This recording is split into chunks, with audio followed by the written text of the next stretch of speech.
Tonight, we uncover a secret long forgotten, the Philosopher's Stone. Hidden in the shadowed corners of history, it has whispered to those brave enough to seek it, promising transformations of both metal and spirit, and the kind of knowledge that could change everything.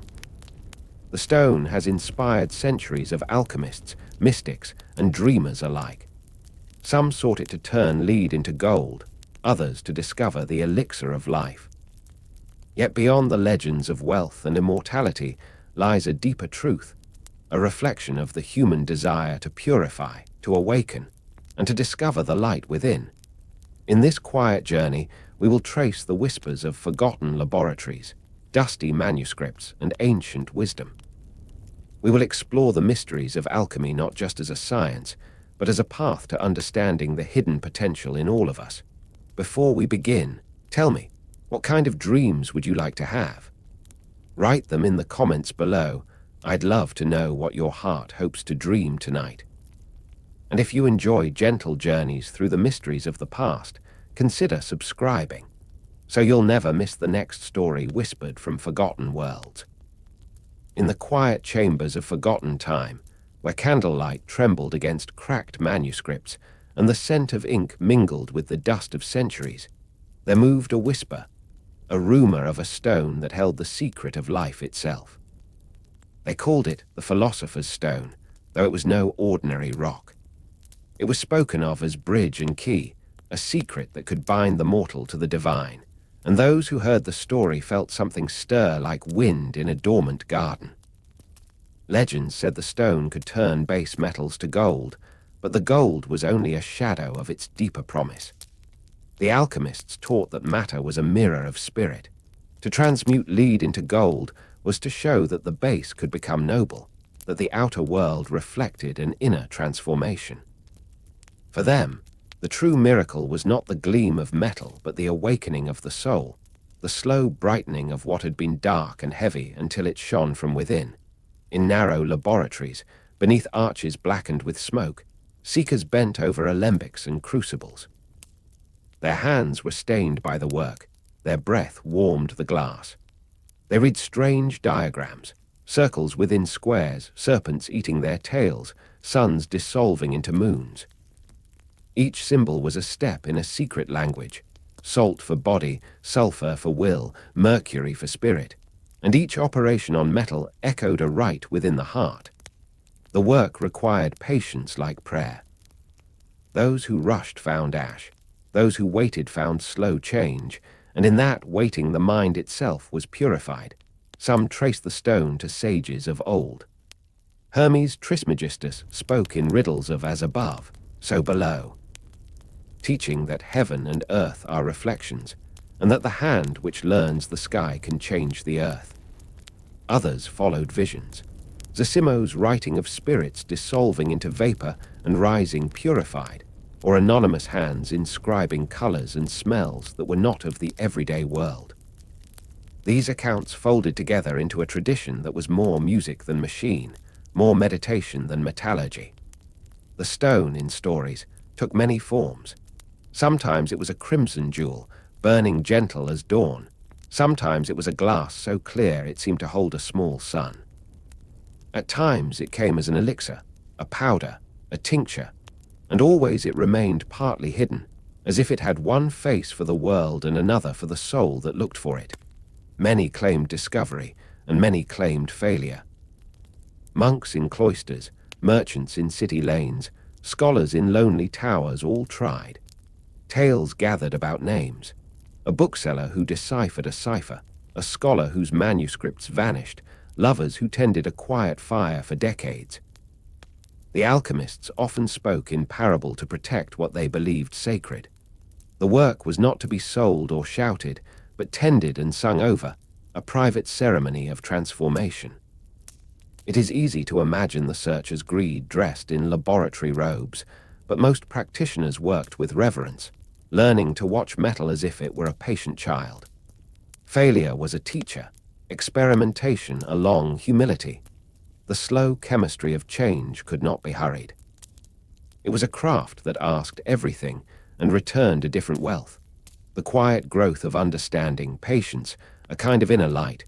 Perhaps the tenderest truth in the legend is that the stone often reflected the seeker. Those who came to take and to conquer found doors closed. Those who came to listen, to learn, found doors opening inward. In the alchemist's mirror, inner and outer transmuted one another. To turn lead to gold was a technical marvel, yes, but it was also a parable about becoming more awake, kinder whole. And so the legend endures, folded into manuscripts, painted into marginalia, whispered in long nights between one age and the next. Whether the stone was ever a thing you could hold matters less than what its story has done. It gave people a language to speak of change, a ritual to honor patience, and a dream that the smallest fire, tended with care, will in time become light enough to guide a life. At night, when the world grew thin and the alchemist's lamp was the only steady star, the work felt sacred and terrible at once. Sometimes, under a sky stripped of clouds, they would look up and pray that the same pattern of stars that had guided their hands might guide their hearts. The stone, whether myth or mirror, promised a quiet mercy, that even what is shamed and base in us might be reclaimed by fire and patience. In that hope, the furnace became a chapel, the crucible an altar, and the long ache of searching turned into a slow, holy listening. Night lingered in the alchemist's chamber, the air heavy with incense and faint whispers of heated metal. The glow from the furnace pulsed like a living heart, painting the walls in amber light. Outside, the world slept. Kings dreamt of power, peasants of bread. But within that solitude, another kind of dream stirred, one that sought not to own the world but to understand it. The alchemist, face half-shadowed, stirred the mixture again, listening not with ears but with the heart. For the stone, it was said, would only reveal itself in the silence between thoughts. The manuscripts warned that every seeker must endure 3 deaths before the stone would show its light. The first was the death of pride, when failure humbled the will. The second, the death of desire, when the need for gold burned away. And the third, the death of illusion, when the seeker saw that the stone was never hidden, only unseen. Through these quiet passings, something within would be reborn, not as a scholar or sorcerer, but as one who had remembered what it meant to listen to the soul of the world. In those ages of faith and shadow, every spark of knowledge felt dangerous. Alchemists disguised their writings with symbols. Birds with human faces, suns emerging from tombs, kings dissolving into rivers of light. To the untrained eye, it was madness. But to those initiated into its rhythm, each page sang of transformation, of breaking, purifying, and reuniting. Matter was not dead, but divine, its pulse echoing the secret order of the stars. There were nights when the alchemist believed the stone was near, when the liquid in the flask shimmered red and the air grew fragrant, almost sweet. Some swore the stone announced itself through scent, a breath of roses blooming in fire. Yet just as often, the moment dissolved. The color faded, the mixture curdled, and the promise vanished like mist. Still, the alchemist smiled, for each failure, too, was sacred. Each loss stripped away another layer of blindness. Many stories told of wanderers who claimed to hold the stone. A monk who healed the sick with a drop of crimson light. A traveler who carried a gem that glowed without flame. But when pressed for proof, all fell silent, as though the stone itself forbade being spoken of. Perhaps they feared it would vanish if named. Perhaps they understood that miracles cannot be owned, they can only be served. And so, across centuries, the legend deepened. It wove itself into cathedrals and cloisters, whispered through apothecaries, drifted through courtrooms and cellars alike. Even kings sent secret envoys to seek it. In Paris, in Prague, in Alexandria, the dream passed like a quiet fever from one generation to the next. Yet the truest alchemists often had no wealth, no title, no witnesses. Only the steady faith that beneath every failure glowed a truth waiting to be born. They wrote of the marriage of opposites, sun and moon, king and queen, sulfur and mercury. In their flasks, they reenacted creation itself. division, chaos, reconciliation. To them, the universe was one vast laboratory of love, and the stone, its purest child. Every metal wished to become gold because every soul wished to return to light. Some began to suspect that the stone was consciousness itself, that it lived in those rare moments when human beings touched the eternal, when beauty, patience, and wonder aligned. They said that to see the stone was to glimpse the order beneath all disorder, the music hidden in the silence of the world. And once seen, nothing was ever ordinary again. As the fire dimmed, the alchemist rested his hand upon the cooled vessel. The glass was cracked, the mixture ruined. Yet he smiled, feeling a quiet peace. For in his long vigil, he had discovered something brighter than gold, the stillness that lives at the heart of all striving. The secret, perhaps, was never about making the stone, but remembering it. In that silence, surrounded by ash and candlelight, he whispered a final prayer not for success, but for understanding. The wind moved softly through the open window, carrying the scent of night jasmine and the faint memory of stars. Somewhere in that breath, invisible yet eternal, the stone seemed to hum again, not as a treasure waiting to be found, but as a truth waiting to be remembered. Time, like gold, wears thin with use. Seasons passed, and the old alchemist faded from memory. The chamber where his furnace once glowed was overtaken by ivy and dust, its secrets scattered in forgotten notebooks and rusted tools. Yet the dream he carried did not die. It lingered like a fragrance, subtle and patient, waiting for minds still brave enough to listen. Centuries later, others took up the search. In candlelit rooms and dim observatories, new seekers whispered over retorts and diagrams. They no longer called themselves alchemists, but chemists, scholars, and physicists.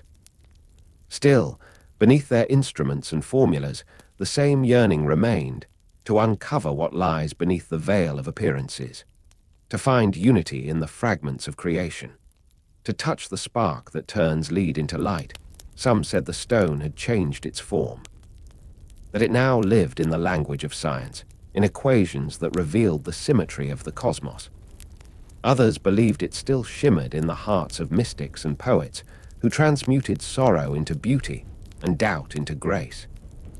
Perhaps both were true, for the stone had never belonged to one era, one faith, or one hand. It was the bridge between worlds, between what is seen and what is meant. There are fragments of the legend that speak of a red dawn, a light not of fire, but of awakening.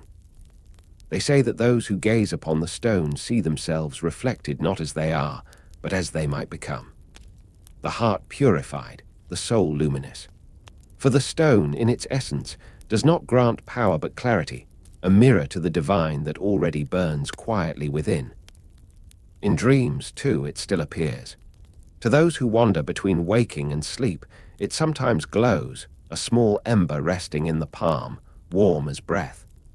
The dreamer reaches, but it dissolves into mist, leaving only peace. Many wake in tears, not of loss, but of recognition.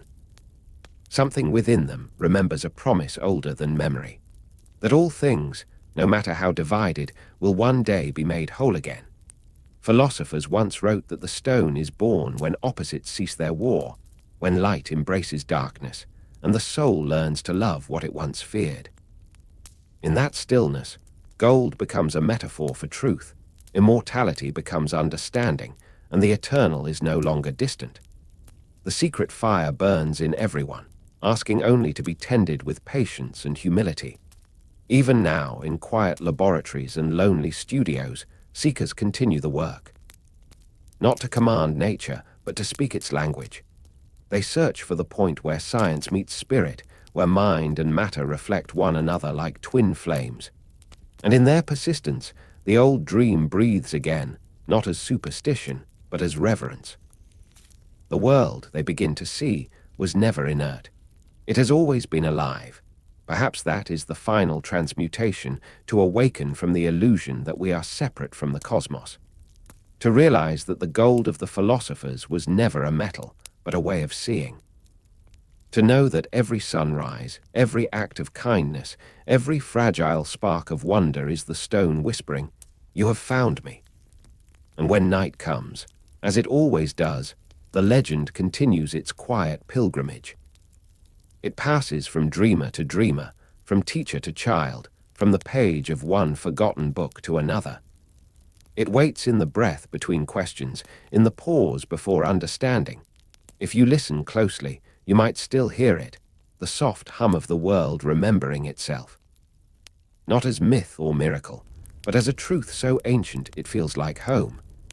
And maybe, when your eyes close tonight, you'll dream not of riches or eternal life, but of that same gentle light that once burned in the heart of an alchemist, the flame that never dies, only transforms.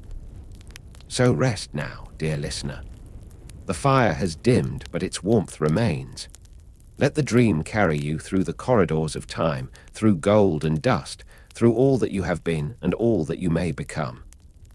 Somewhere beyond the edge of sleep, the philosopher's stone still shines, patient, eternal, and waiting to be remembered. In the dim corners of old Europe, behind monastery walls and candlelit chambers, men once bent over their flasks and furnaces, chasing a vision that shimmered between dream and madness. They were called alchemists, seekers, wanderers, philosophers of the impossible. To the world they hunted for gold, but in truth they searched for something far more elusive, a key to the mysteries of existence itself. Their rooms smelled of sulfur and smoke, the air thick with whispers of transformation. They stirred molten metals, ground strange powders, and scribbled symbols only they could understand. In every experiment, they believed, was hidden a spark of divine truth.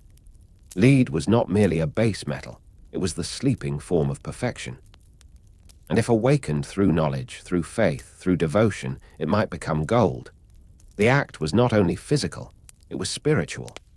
To change matter, they believed, one must also change oneself. They lived in secrecy, moving through a world that both feared and ridiculed them. Church authorities watched with suspicion, kings demanded results, and peasants whispered of sorcery. Yet still they labored, guided by the same fire that once burned in the hearts of mystics and prophets. To them, alchemy was a sacred art, a conversation with the divine. The philosopher's stone was not a mere object. It was an answer, a mirror held up to the soul of creation.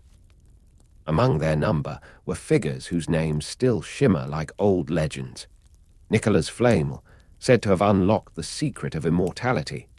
Paracelsus, who saw the universe as one vast living organism. And Hermes Trismegistus, the mythical sage who gave humanity the hermetic wisdom. Their writings were riddles, their truths veiled in symbols of serpents and suns, eagles and roses. Only the worthy, they said, could read between the lines. The uninitiated would see nonsense where meaning lay hidden, like gold dust scattered in the dirt.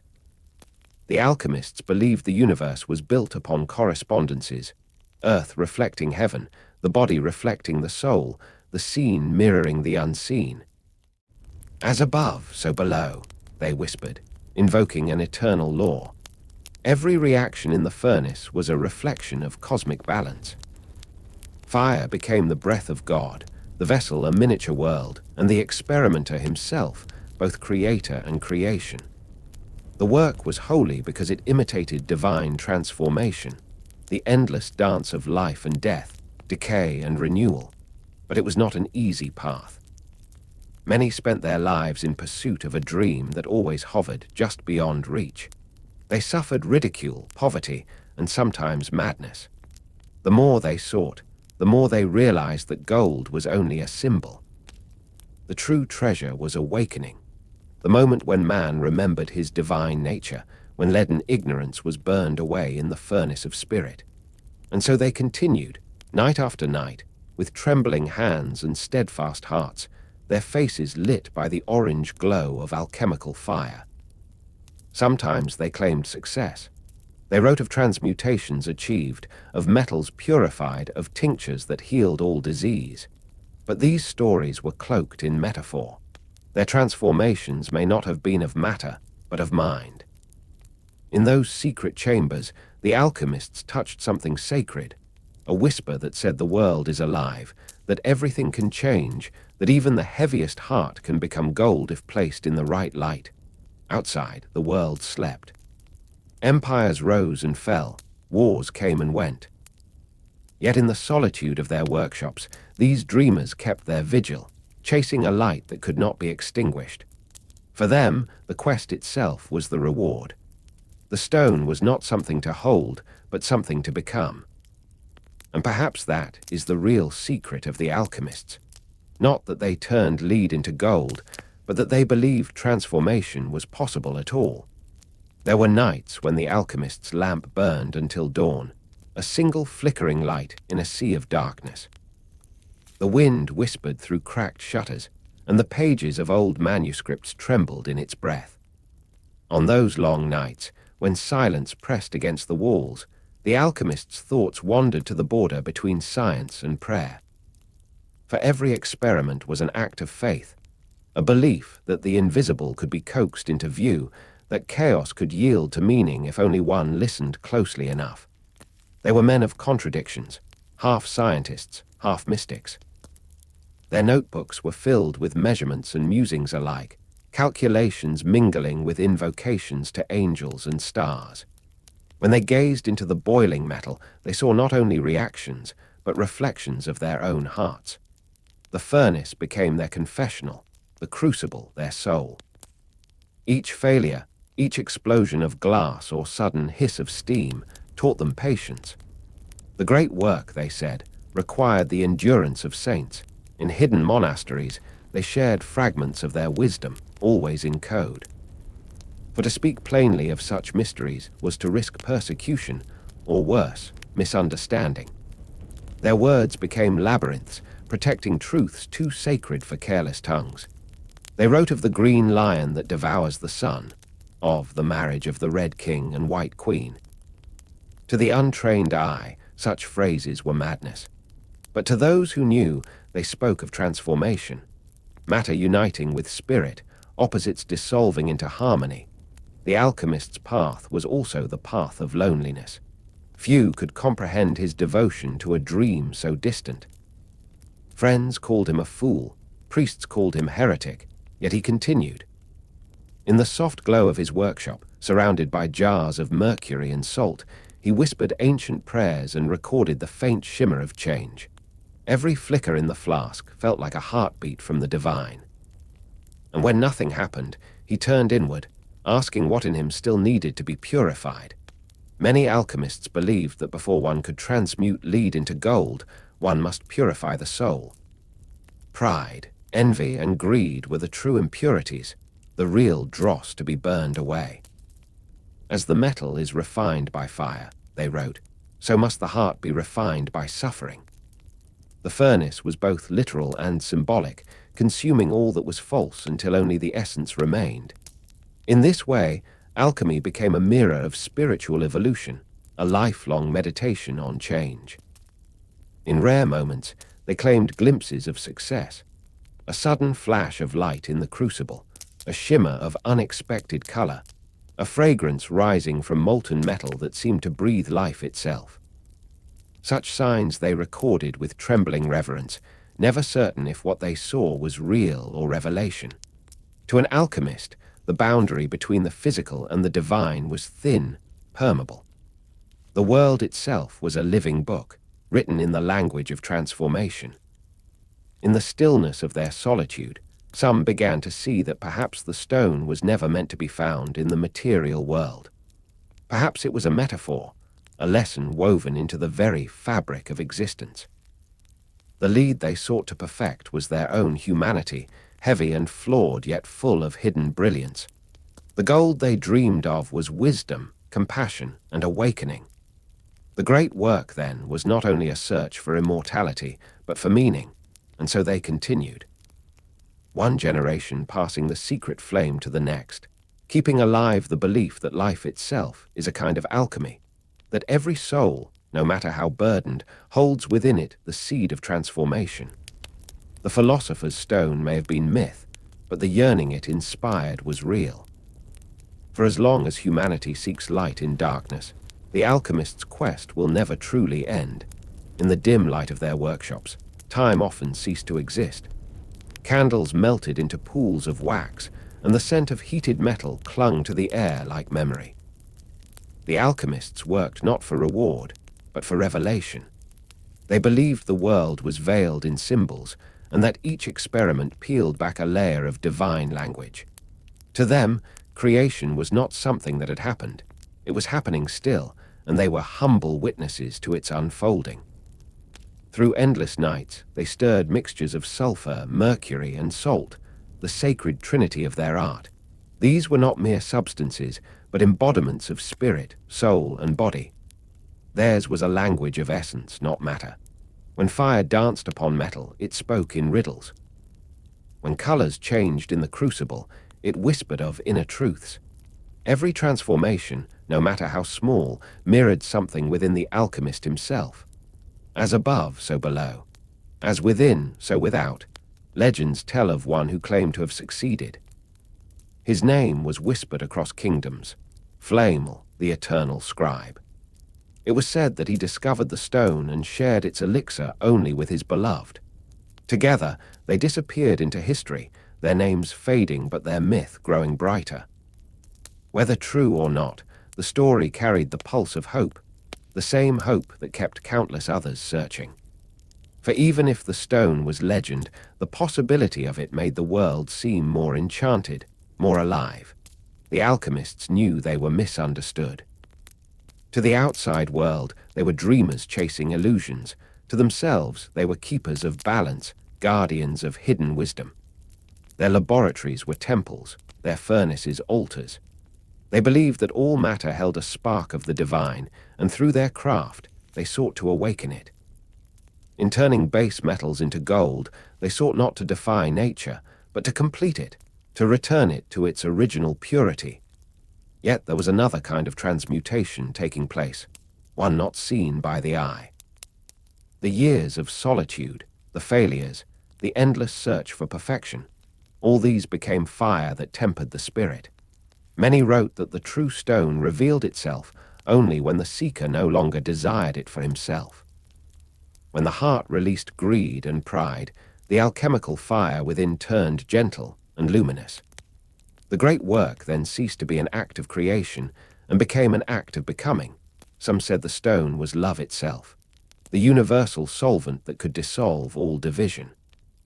Others saw it as wisdom, born from the marriage of reason and wonder. In their hidden circles, alchemists wrote that the stone could be found anywhere the sacred and the ordinary touched, where the infinite looked upon the finite and called it beautiful. It was not a thing to hold, but a state to awaken. As centuries passed, the old masters faded into legend. Their manuscripts, written in cryptic symbols and celestial maps, were left behind like trails of starlight. New generations of seekers would find them, reading not with the mind, but with the soul. For the language of alchemy was never meant to be understood. It was meant to be felt, slowly, like dawn after a long night. And so the quest continued, shifting form but never dying. Modern eyes may see only chemistry, science, and dust where once there was mystery. Yet the heart of the alchemist still beats quietly within us, the desire to transform, to understand, to create light from shadow. The laboratory has changed, but the yearning remains. For in every age, there are those who look at the world and sense something unfinished, something waiting to be refined. They are the dreamers, the seekers, the quiet alchemists of spirit. And though the furnaces have long gone cold, the flame of their quest still glows, eternal, invisible, unextinguished, guiding all who listen for the secret whispers of transformation. In the quiet chambers of the alchemists, the air was filled not only with smoke and flame, but with silence, the kind of silence that held secrets. Upon their desks lay strange drawings, circles within circles, suns embraced by serpents, lions devouring the stars. To the uninitiated, it looked like madness, the scrawls of men who had lost themselves in dreams. Yet to the alchemist, these images were a sacred language, one not of words, but of truth hidden beneath appearances. Symbols were the heart of alchemy. They spoke where words could not, reaching beyond reason into the soul. The alchemists believed that the divine could never be captured in plain speech. It had to be veiled, disguised in imagery, so that only the worthy could understand. Every serpent, every star, every drop of ink held a meaning both simple and infinite. The circle, for instance, represented perfection, the eternal cycle of birth, death, and rebirth. The triangle spoke of the Trinity within all things, body, soul, and spirit.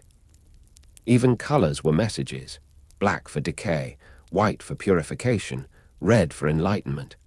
The work of alchemy unfolded through these shades, like dawn rising from darkness. The alchemist read these signs as one reads the heavens.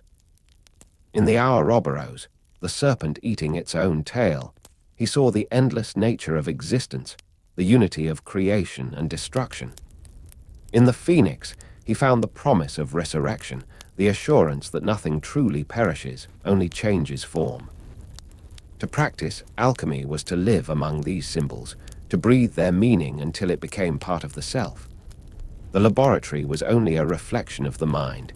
The real transformation happened within. But these symbols also served another purpose: protection. For centuries, alchemists wrote in riddles, hiding their discoveries from the unready and the greedy alike. To reveal too much was to invite danger. The church watched closely, and kings hungered for gold more than wisdom. Thus, the alchemists encoded their truths in allegory. The marriage of the red king and white queen, the green lion devouring the sun. To the eyes of the unknowing, it was fantasy. To those initiated in the art, it was revelation. Their manuscripts were not books to be read, but puzzles to be meditated upon. To truly understand these symbols, one had to experience them, to walk through their meanings in the darkness of one's own heart. The black phase of the work, Negrido, represented the death of ignorance, the breaking down of illusions. The white phase, Albedo, was the purification of the spirit, the washing away of fear and pride. And the red phase, Rubido, was the final union, the moment when all opposites dissolved into gold, the perfection of being. These were not stages of chemistry, but of the soul's awakening. In this way, alchemy was a form of art, a visual poetry of transformation. The alchemist became both scientist and mystic, philosopher and painter. His symbols were not mere decorations, but mirrors of cosmic truth. To meditate on them was to touch eternity. Many claimed that by studying these signs long enough, one could glimpse the hidden harmony of the universe, a rhythm that connected every atom, every heartbeat, every star. As centuries passed, the meanings of these symbols began to fade from common memory. What once spoke of divine unity became reduced to superstition, the language of fools and dreamers. Yet even now, these ancient images still whisper to the human heart. They remind us that the world is layered with meaning, that what we see is only the surface of something far deeper. And so, the language of the alchemists was never truly lost. It lives quietly in the patterns of our thoughts, in the metaphors of our stories, in the yearning we feel when we gaze at the stars. For every symbol is a doorway, and behind each door waits the same eternal question. What is it within us that seeks to be transformed in the fading candlelight? The alchemist's manuscripts glowed like constellations on parchment. Each line of ink shimmered with intent, as though written not merely by a hand, but by a spirit seeking eternity. The alchemist knew that symbols were living things. They grew with those who studied them, revealing deeper meanings as one's soul expanded. What seemed like a simple drawing of a sun and moon at first glance became, after years of contemplation, a revelation about the balance of all life, the eternal dance between light and shadow, masculine and feminine, reason and emotion. The moon, cool and reflective, represented the soul, passive, receptive and intuitive. The sun, radiant and fierce, symbolized the intellect, active, creative and outward-reaching.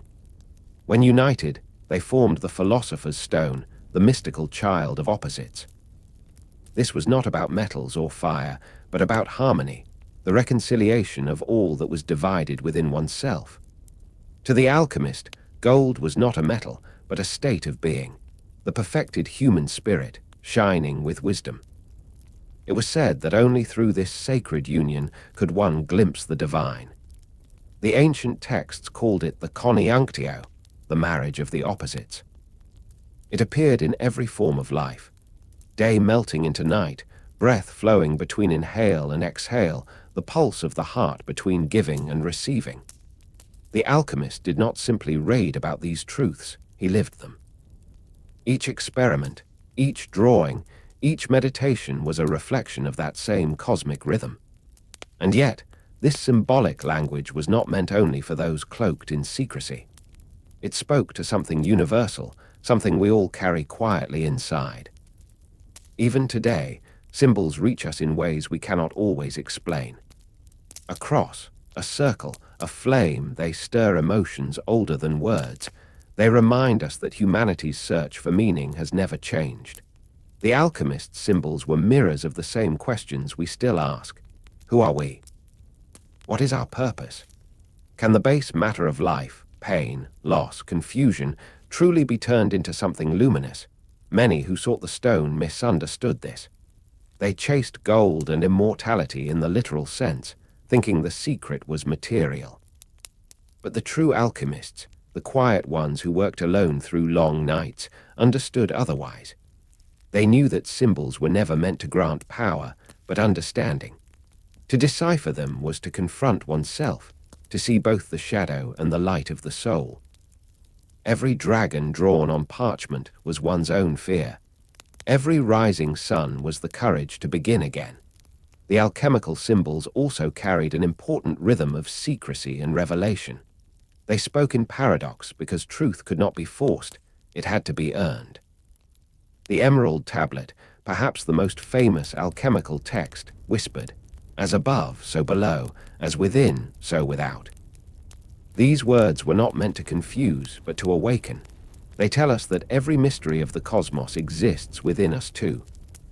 The universe, in all its vastness, is mirrored in the depths of the human heart. Through the centuries, poets and painters borrowed from this hidden language. They saw in it the keys to creation itself. Renaissance artists like Da Vinci and Botticelli embedded alchemical geometry into their works. Even the cathedrals of Europe, carved in stone, spoke in alchemical symbolism. Spirals, suns, and serpents that whispered of transformation to those who knew how to see. It was never a lost art. It merely disguised itself as beauty. And in our modern age, where the language of machines has replaced the language of symbols, something within us still remembers. When we dream, our mind paints in the same vocabulary the alchemists once used. We dream of doors, of water, of flight, of falling, all ancient signs of transformation. The dream is the last true alchemist's chamber, where our unconscious continues its secret work, turning experience into wisdom, fear into understanding, darkness into gold. So perhaps the language of alchemy was never meant to be decoded like a cipher. Perhaps it was meant to be felt, lived, breathed, to remind us that the soul, too, is a laboratory of transformation. Every heartbreak purifies, every failure refines, every joy illuminates. These are the real elements of the work. And as the candle burns low, and the ink fades on ancient parchment, the symbols remain, not as relics of the past, but as whispers of an eternal process. They ask only that we look inward and listen. For somewhere deep within, beneath the noise and the striving, the true alchemist still waits, patient, silent and luminous, speaking in the oldest language of all, the language of symbols. When dawn touched the stone walls of the alchemist's chamber, the symbols glimmered faintly, as though the morning light itself had come to read them. To outsiders, the drawings seemed nothing more than strange circles and cryptic signs. But to the alchemist, they were living bridges, paths between the seen and the unseen. Every line was intentional, every curve a whisper of divine geometry. The circle, endless and whole, spoke of eternity. The triangle, sharp and ascending, represented fire and aspiration. The square, steady and grounded, stood for the earth, the foundation from which all change begins. To read this language was to see the universe not as chaos, but as harmony. The alchemist believed that all of existence followed a secret pattern, and that the symbols were its echoes. In truth, alchemy was never about creating gold. It was about understanding the pattern behind creation itself, and in that understanding, to find peace. For what greater treasure could there be than to see order within the infinite dance of life? There is an old tale told among Hermetic philosophers that the universe was written in a single sentence, but we have forgotten the words. Every symbol we create is an attempt to remember it. The serpent devouring its tail, called the Ouroboros, is perhaps the most famous of these attempts. It tells us that endings and beginnings are one and the same, that death and life are merely two sides of an eternal circle. It comforts us in our cycles of loss and renewal. The alchemist would draw it often, not as a warning, but as a promise that nothing, not even despair, is ever final. As the centuries passed, these symbols drifted from laboratory to chapel, from secret text to illuminated manuscript. Monks painted them into margins, poets wove them into verse. Even when the word alchemy faded, the language survived. It transformed into the language of art, of myth, of dream. Every painting of a rising sun, every sculpture of a winged messenger, every tale of death and rebirth carries traces of that ancient tongue. The alchemist's ink had merely changed form. It became the ink of imagination itself. In this sense, we are all still alchemists. When we turn grief into meaning, when we find beauty in what once was broken, we are practicing the same ancient art. The transformation of lead into gold happens quietly in the soul. The symbols still guide us, though we may not recognize them as such. A candle in the dark becomes the sun of hope. A door opening in a dream becomes the start of healing. The universe continues to speak, and though we may no longer wear robes or mix powders, our hearts still understand. There is something profoundly human about this desire to express the ineffable. The alchemists believed words alone could never contain truth, so they turned to symbol and metaphor, forms that could breathe, change, and grow alongside the mind that beheld them. In doing so, they created a language that never ages. It waits patiently in books, in paintings, in the corners of forgotten cathedrals. And sometimes, in the quiet moments before sleep, it stirs again, a golden spark of recognition, a feeling that we have seen this before, somewhere beyond memory. And when the alchemist at last set down his quill, after years of study and solitude, he understood something profound. The symbols had not been guiding him toward mastery over matter, they had been leading him inward. The great secret, the hidden message beneath all the layers of ink and metaphor, was simple, that the universe outside and the soul within are mirrors. To read one is to glimpse the other. To purify gold is to purify the self. To create light is to awaken it. Perhaps that is why these symbols still linger in our collective dream. They speak not of a science lost, but of a wisdom waiting. They remind us that language at its most sacred does not only communicate, it transforms. And that somewhere, deep in the silence of the human spirit, the alchemist's work continues still. For the true stone was never an object, never a prize to be found or stolen. It was the awakening of understanding, the gentle moment when all symbols dissolve, and one realizes that everything, from the smallest atom to the farthest star, is already divine. And so the alchemist's room grows quiet. The air hums softly with completion. On the table lies a single symbol, a circle within a square, within a triangle, within another circle. The pattern breathes, alive in its simplicity. Outside, the first light of day enters through the window, golden and tender, and it seems, for a moment, as if the universe itself has leaned close to listen. The world of the alchemist was one of shadows and glimmers, of candlelight flickering on brass and glass. In the stillness of his chamber, the air would smell faintly of ash and herbs, and the soft hiss of boiling mixtures was a lullaby of transformation. Yet beneath the mystery, there was something surprisingly familiar, a curiosity that has never died. Alchemy, though wrapped in the cloth of legend, was the first whisper of what we now call science. In the beginning, there was no boundary between magic and method. To touch the world was to touch the divine. The ancients believed that everything possessed a spirit: fire, metal, water, even stone. To study their behavior was not merely to observe, it was to converse.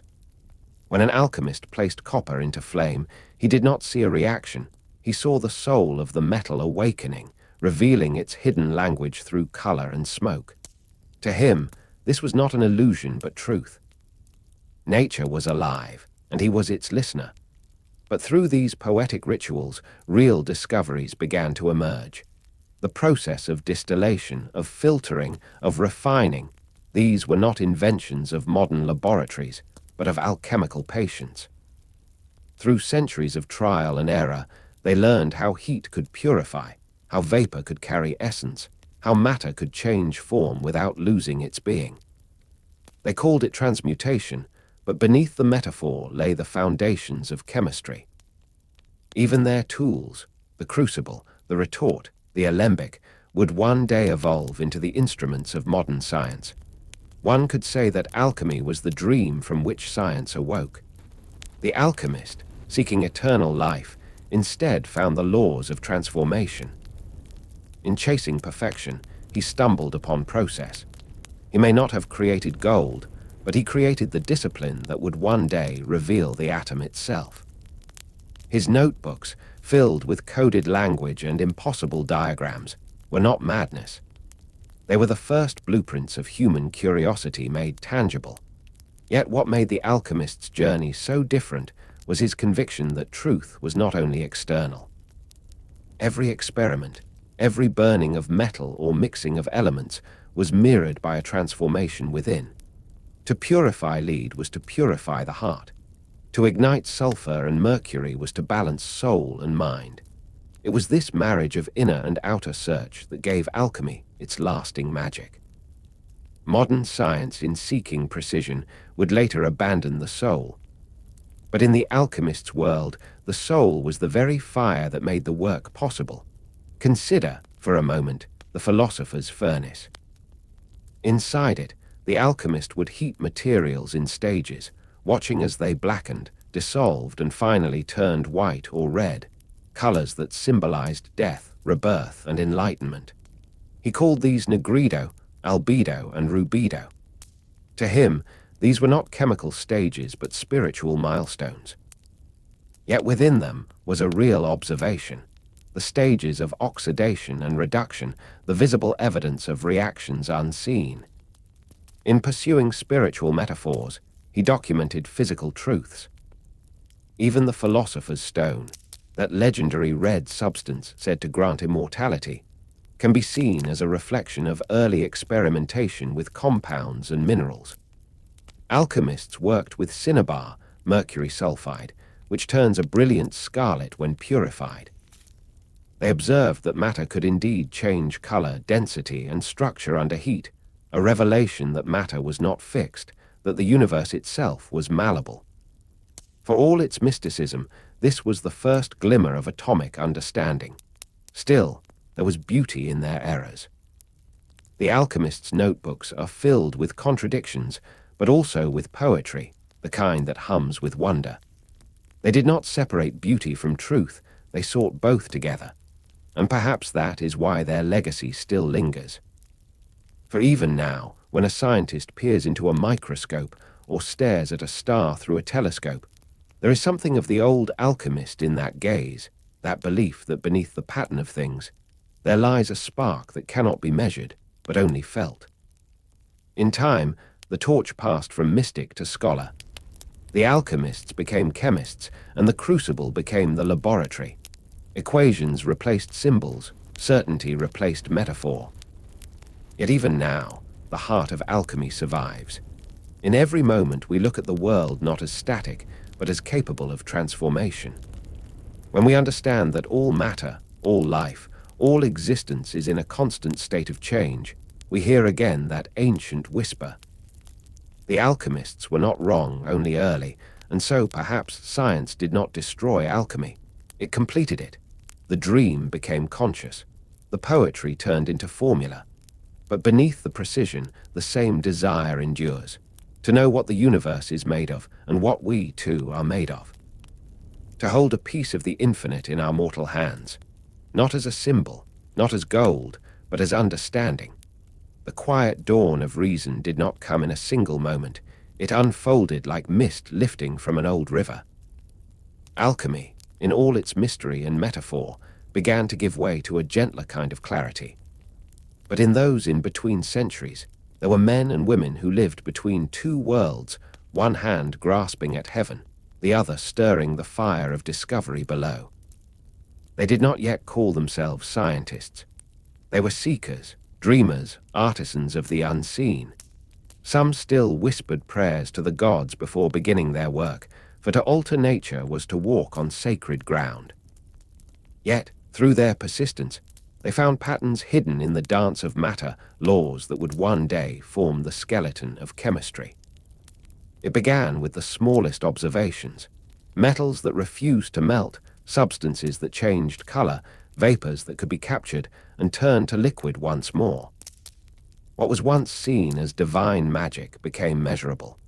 The alchemist's intuition began to meet the mathematician's precision. The age of wonder, it seemed, was not ending. It was deepening. From Alexandria to Baghdad, from Prague to Paris, ancient laboratories flickered with new light. The old belief that every element carried a hidden spirit was slowly replaced by something even more profound: the realization that everything was made of the same fundamental essence. Matter could change form, yes, but it obeyed laws, and those laws could be written. What once belonged to the language of symbols began to speak in the tongue of numbers. Still, the heart of the alchemist remained. He had always sought balance between the seen and unseen, the mind and the soul. And even as his formulas grew more precise, he never stopped believing that there was meaning behind matter. When he watched mercury flow like a living thing, he saw not just a metal, but the mirror of creation itself, liquid yet reflective, elusive yet whole. To study, it was to study the nature of transformation itself. The crucibles grew larger, the notes more organized. The whispers of Hermes and the emerald tablet gave way to the works of Boyle and Newton. And yet Newton, that great architect of motion and gravity, never abandoned his alchemical dreams. In his private writings, he recorded hundreds of experiments on purification, sublimation, and the secret green lion said to devour the sun. Even the man who described the heavens with equations could not resist the call of transmutation. It is easy to think of alchemy as an error, a superstition overcome by science. But when we look closer, it is something else entirely. It was a language before vocabulary existed, a way to describe transformation before chemistry had a name. Their metaphors were not wrong, they were simply premature. As above, so below. The alchemists wrote, a phrase that modern physics echoes when it describes the symmetry of atoms and galaxies alike. In their furnaces, they witnessed the first principles of energy and reaction, even if they did not yet know the words for them. When they spoke of the four elements, earth, water, air, fire, they were not describing matter, but states of being.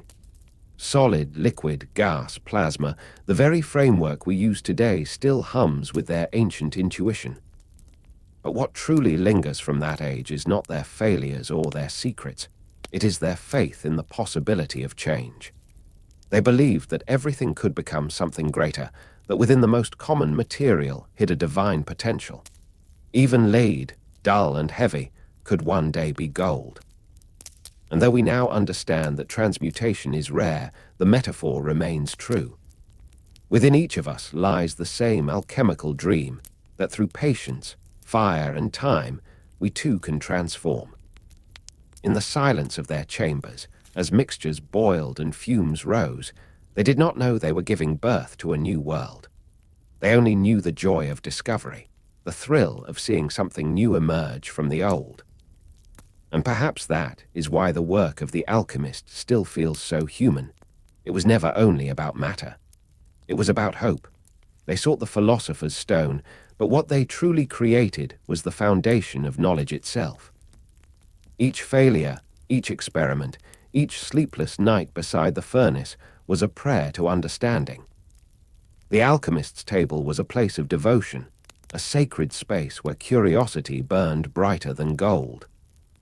When the modern scientist looks back, he may smile at their strange symbols and cryptic codes, but if he listens closely, he will hear something familiar in the crackle of the old fire. For the alchemist's whisper still speaks through every microscope, every experiment, every equation. It says, "The world is not finished. It can still become." And that, perhaps, was the greatest discovery of all.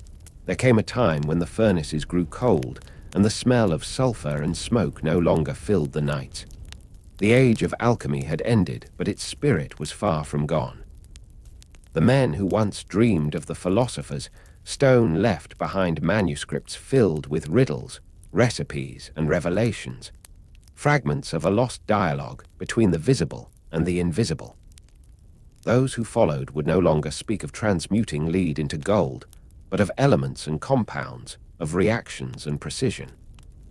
Yet, beneath their scientific language, the same longing remained, the desire to understand creation, to pierce the veil of mystery that separates matter from meaning. The laboratory replaced the temple, but the purpose was unchanged. Every discovery in chemistry was a kind of echo, a continuation of the old dream. When Lavoisier named oxygen, when Dalton wrote of atoms, when Mendeleev arranged his table of elements, they were not destroying the myth of the stone, they were translating it. The alchemists had imagined a perfect unity, a single essence from which all things flowed. And the chemists, through reason and method, began to reveal how deeply that unity ran. But even as science expanded, the line between the measurable and the mystical blurred. Electricity, magnetism, radiation, all invisible forces that shaped the world. They were as mysterious to the first physicists as divine fire had been to the ancient alchemists. The difference was only in their language, not in their wonder, and in quiet corners, some never abandoned the old path. The Rosicrucians, the Hermetic philosophers, the dreamers of hidden wisdom, they continued to believe that true alchemy was not about matter at all. It was about the refinement of the soul. Gold was only the outer reflection of an inner light. To find the stone, one must first become it. In the dim candlelight of forgotten studies, they wrote of purification and trial, of facing one's darkness and burning away the impurities of the heart. They spoke of the black stage of the work, the nigredo, when the self dissolves into shadow.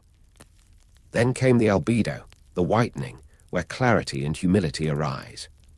Finally, the rubedo, the reddening, the moment of rebirth, when the inner stone is revealed, luminous and whole. This inner alchemy mirrored what the outer scientists were discovering in the world.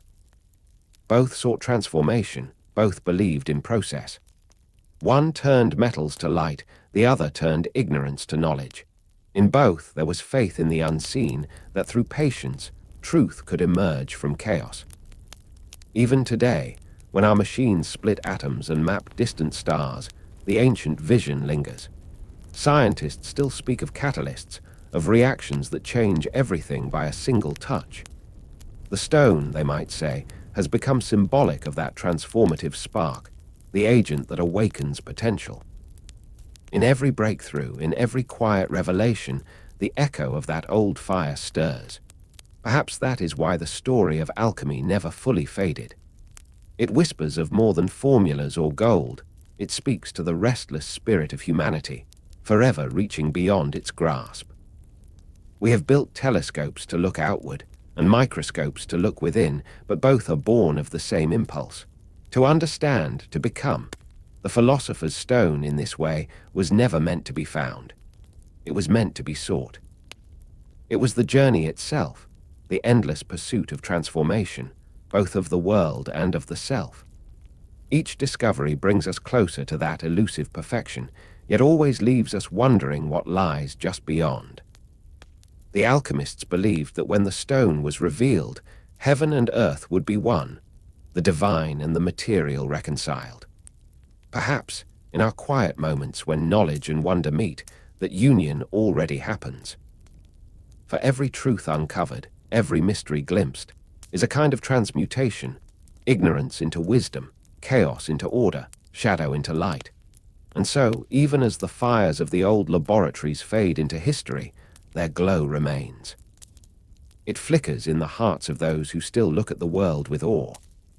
The true science behind the myth was never about changing metals. It was about changing the mind. When the last alchemist set down his quill and turned away from his furnace, perhaps he smiled. For he understood what few could see, that the work was eternal and the fire would never die. Long before the word psychology existed, long before men tried to map the mind with science, the alchemists had already been studying transformation, not of metals, but of the soul. They called it the Great Work, a journey not through furnaces and flasks, but through the hidden chambers of the human heart. To them, every act in the laboratory was a mirror of the self. The purification of matter reflected the purification of spirit. They believed that within every human being lies a base metal, something heavy, unrefined and earthbound, and also a spark of gold, radiant and divine. The purpose of life was to bring one into harmony with the other, to turn the dull lead of fear and ignorance into the luminous gold of wisdom and compassion. The outer fire of the furnace, they said, was only an echo of the fire that burns within. To begin the work, one had to descend into darkness, a stage they called Negrido, the blackening. It was the time of dissolution, when all certainties melted away and the self faced its shadow. Every doubt, every pain, every flaw was brought to the surface. The alchemist knew that this was not failure, it was the beginning of truth. For nothing could be transformed unless it was first revealed. In this stage, the soul was like metal in the crucible, heated until its impurities rose to the top. The fire hurt, but it purified. Many turned back at this point, unable to face the rawness of their own being. Yet, those who endured discovered something beautiful within the ashes, a faint light, delicate but unyielding. From this darkness came albedo, the whitening, the stage of illumination. Here, clarity began to emerge, like the first dawn after a long night. The alchemist felt the weight of old illusions fall away. Forgiveness became possible, both of self and of others. The inner waters were cleansed. In this whitened state, the heart began to see the world not as a battle to be won, but as a unity to be understood. The division between light and shadow softened, and peace began to take root. Yet the work was not finished. After the cleansing came rubedo, the reddening, the stage of integration and rebirth. It was not enough to purify, one must now live the transformation, embody it. The spirit, once fragmented, became whole again, not by erasing the darkness, but by weaving it into light. The alchemist who reached this stage was said to have created the inner stone, the philosopher's stone of the soul, but few ever reached this point. For it required not intellect, but surrender, a willingness to let go of everything one thought they were. The stone could not be made through force, it revealed itself through patience and faith. The alchemists did not conquer transformation, they cooperated with it. They learned to listen to silence, to feel the rhythm of their own becoming. In ancient manuscripts, this inner work was written in metaphors. The king and queen symbolized the union of opposites, reason and emotion, masculine and feminine, body and spirit. Their marriage represented harmony, the divine balance within all things. The dragon that guarded the treasure was not evil, but the guardian of power, fear, desire, and instinct waiting to be transmuted. To slay the dragon was not to destroy it, but to awaken it into wisdom. Through these symbols, The alchemists described what every human being experiences in quieter ways, the cycle of despair and renewal, of falling apart and coming together again. Modern words may differ, but the essence remains. What they called the great work, we might now call healing, awakening, or self-realization. And just as lead cannot become gold overnight, so too does the heart transform slowly, through time, reflection, and gentle fire. Each sorrow faced with courage, each kindness offered without expectation, adds another layer of gold to the soul. The alchemist's furnace burns within us still, in every act of love, in every effort to rise above our lower selves. They may have worked in secret, hiding their wisdom behind strange symbols and riddles, but what they discovered was universal. The true stone, they wrote, is hidden in plain sight. It lives wherever transformation takes place, in the garden growing after winter, in the heart forgiving after betrayal, in the person who dares to change. And perhaps even now the work continues. Somewhere within each of us, a small fire glows, waiting for breath, waiting for belief. The alchemists called it the divine spark, the essence that never dies. To find it is to remember that life itself is alchemy, the art of becoming more than what we were. There are moments in every life when silence feels like a teacher, when the noise of the world fades, and all that remains is the faint pulse of the soul. This is where the true alchemist begins their deeper work, not in secret chambers or smoky laboratories, but in the quiet corners of their own heart. They say the path of transformation begins the moment we stop seeking power and start seeking understanding. The ancients believed the philosopher's stone was not created, it was revealed. It was always there, buried under layers of fear, pride, and desire. To uncover it meant to remember what we truly are: light hidden beneath shadow, eternity wearing the mask of time. Inner alchemy was never about escaping the world. It was about sanctifying it. Every emotion, every wound, every failure was seen as sacred material. The alchemists did not reject sorrow, they refined it. They melted anger into courage, turned grief into wisdom, and transmuted longing into compassion. They were not merely seekers of light, but artisans of balance, shaping darkness into something that could shine. In their writings, the old masters spoke often of the coniunctio, the sacred union. It was the joining of opposites, the marriage of the sun and the moon, spirit and matter, heaven and earth. Within the human heart, this union meant something profound, the acceptance of all parts of oneself. To embrace both the wound and the healer, the sinner and the saint. The alchemist's goal was not purity alone, but wholeness. Imagine, then, that every challenge in life is an alchemical fire. The disappointments that burn, the losses that hollow us out, these are not punishments but processes. The soul, like metal, must pass through fire to reveal its essence. What survives is what was true all along. And though the furnace of transformation feels lonely, it is, in truth, the most intimate encounter one can have with the divine. Many texts describe the moment of illumination, when the alchemist sees the world as if for the first time. Trees shimmer with hidden light. Ordinary stones seem to hum with quiet life. Every breath feels like prayer. They realize that gold was never the goal, gold was the metaphor. The real treasure was the awareness that everything, when seen through love, becomes radiant. Yet illumination does not mean the end of struggle. Even those who glimpse the light must return to the everyday, to kitchens, to streets, to conversations that test patience and kindness. The difference now is subtle but profound. The alchemist no longer runs from the darkness. They know it is part of the process. Every argument, every heartbreak, every fear is simply more lead, waiting to be turned into gold. This is the secret the alchemists guarded so carefully, that heaven and hell are not places, but states of being. When the mind is divided, when the heart resists, the world feels heavy and cruel. But when the heart opens, even slightly, the same world glows with quiet meaning. The fire that once burned becomes the same fire that warms, The great mystics across ages spoke of this same truth in different tongues. The Sufis called it polishing the mirror of the heart.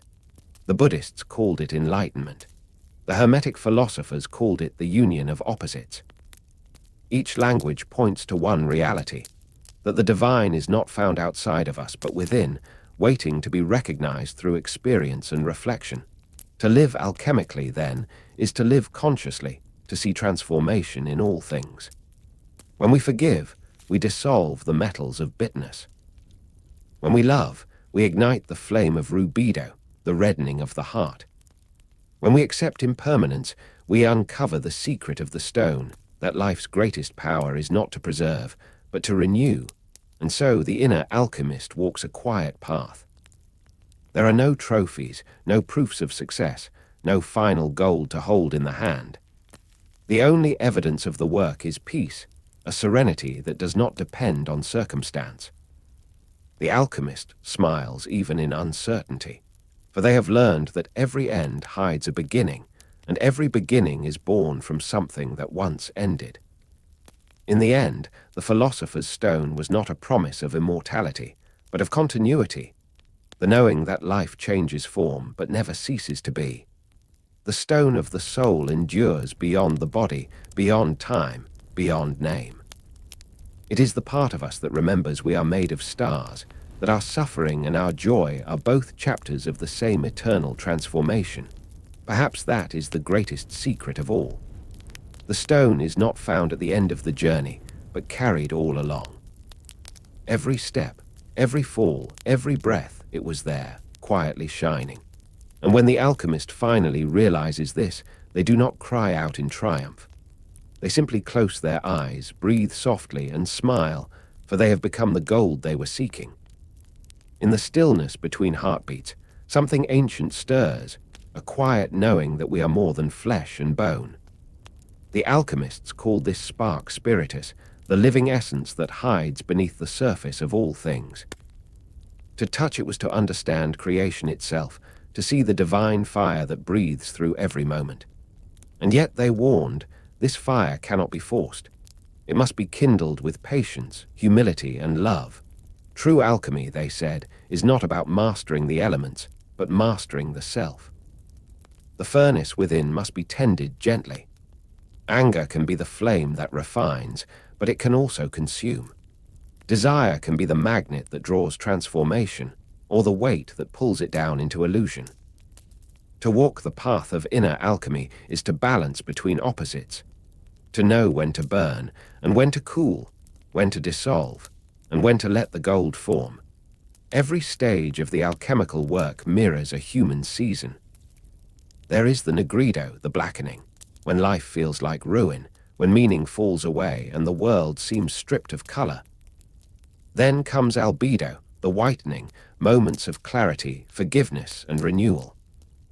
And finally, rubido, the reddening, the full awakening of love, when spirit and matter are joined, and life itself becomes luminous. These were never just mystical terms. They describe the rhythm of human transformation. We all pass through the blackening of grief, the whitening of understanding, and the reddening of compassion. What we call growing, healing, or awakening, the alchemists saw as the eternal cycle of death and rebirth within the soul. The deeper one travels, the more one realizes that the laboratory of the alchemist was only a mirror of the inner world. The flasks and fires were symbols for thoughts and emotions, the metals for the layers of identity we wear. Lead was ignorance, iron was will, silver was purity, and gold was wisdom. And through patient work, the alchemist sought to blend them into harmony until the whole being shone like sunlight on water. But even in success, there is no arrogance. The true master knows that the work never truly ends. Every day brings new materials, a doubt to be refined, a fear to be melted, a joy to be distilled. The process is infinite, and therein lies its beauty. The alchemist's peace does not come from perfection, but from participation, the simple act of tending the fire again and again, no matter how small the flame. There are moments, though, when the veil seems to lift, when everything feels connected. The breath of the wind, the song of the stars, the pulse in one's chest, all seem to move as one great rhythm. In those moments, the alchemist understands the ancient truth, that the universe itself is the great work, eternally transforming, eternally alive.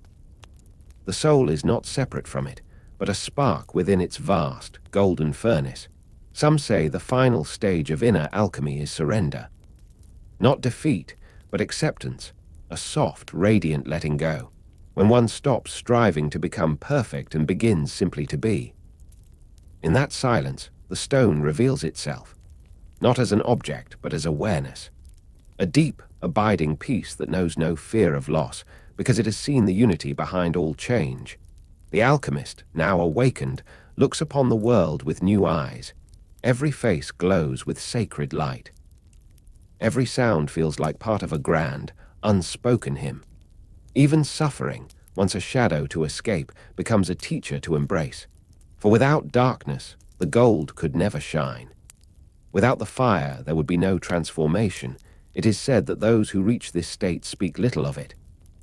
They go about their lives quietly, helping others without claiming wisdom, loving without reason, creating without need of reward. They are like candles lit in vast halls, not dazzling, but steady, patient, eternal. Their presence changes others, not by preaching, but by simply being. Perhaps that is the true miracle of alchemy. Not that metal becomes gold, but that a human being can become kind, that fear can soften into understanding, and pain into compassion. The gold that shines from within the heart has no weight, no price, no end. It illuminates not the laboratory, but the world, and so the circle closes as it always does. The seeker who began with questions ends with quiet wonder. The fire that once roared now burns gently, a constant light. The philosopher's stone, long sought, long hidden, is no longer a dream of immortality, but the living truth of transformation. The alchemist smiles. There is nothing left to find, nothing left to prove. The work continues as it must, through every soul that dares to awaken. And as the night deepens and the stars begin their slow dance above, the alchemist whispers softly to the universe, a prayer, a promise, and a thank you. Long before alchemists, mixed metals, and philosophers pondered the nature of the soul, there was a whisper of a stone that could bridge heaven and earth. It was not merely a mineral or a jewel, but a symbol of what lies beyond decay and time. Some said it was the heart of God fallen into matter. Others said it was the soul of man purified and made eternal. Whatever its name, whatever its form, the philosopher's stone became a mirror in which every faith, every thinker, saw a reflection of the divine mystery. In the temples of ancient Egypt, priests spoke of a hidden substance called mfkzt, a white powder said to grant divine perception. In the East, Taoist sages sought the elixir of life, blending herbs, metals, and meditation to refine not only their bodies but their spirits. And in the quiet cloisters of medieval Europe, monks turned the search for gold into a sacred meditation, believing the stone was not forged in furnaces, but within the human heart.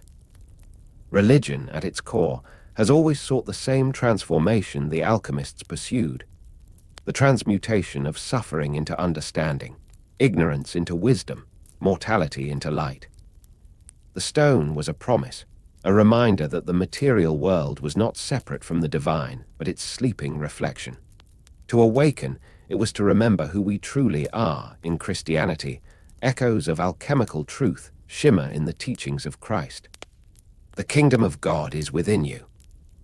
He said, a phrase that could have been written by any alchemist. The stone, in this light, becomes a symbol of resurrection, the death of the lower self, and the rebirth of the spirit into eternal life. Christ's transfiguration, his radiant form upon the mountain, mirrors the rubedo, the reddening of the soul, the final stage of the great work. The cross, the tomb, the rising, all the steps of alchemy's hidden ladder. To the mystics, the stone was the word made flesh. It was consciousness taking form, matter remembering its divine origin. In every grain of sand, in every drop of water, they saw the potential for perfection.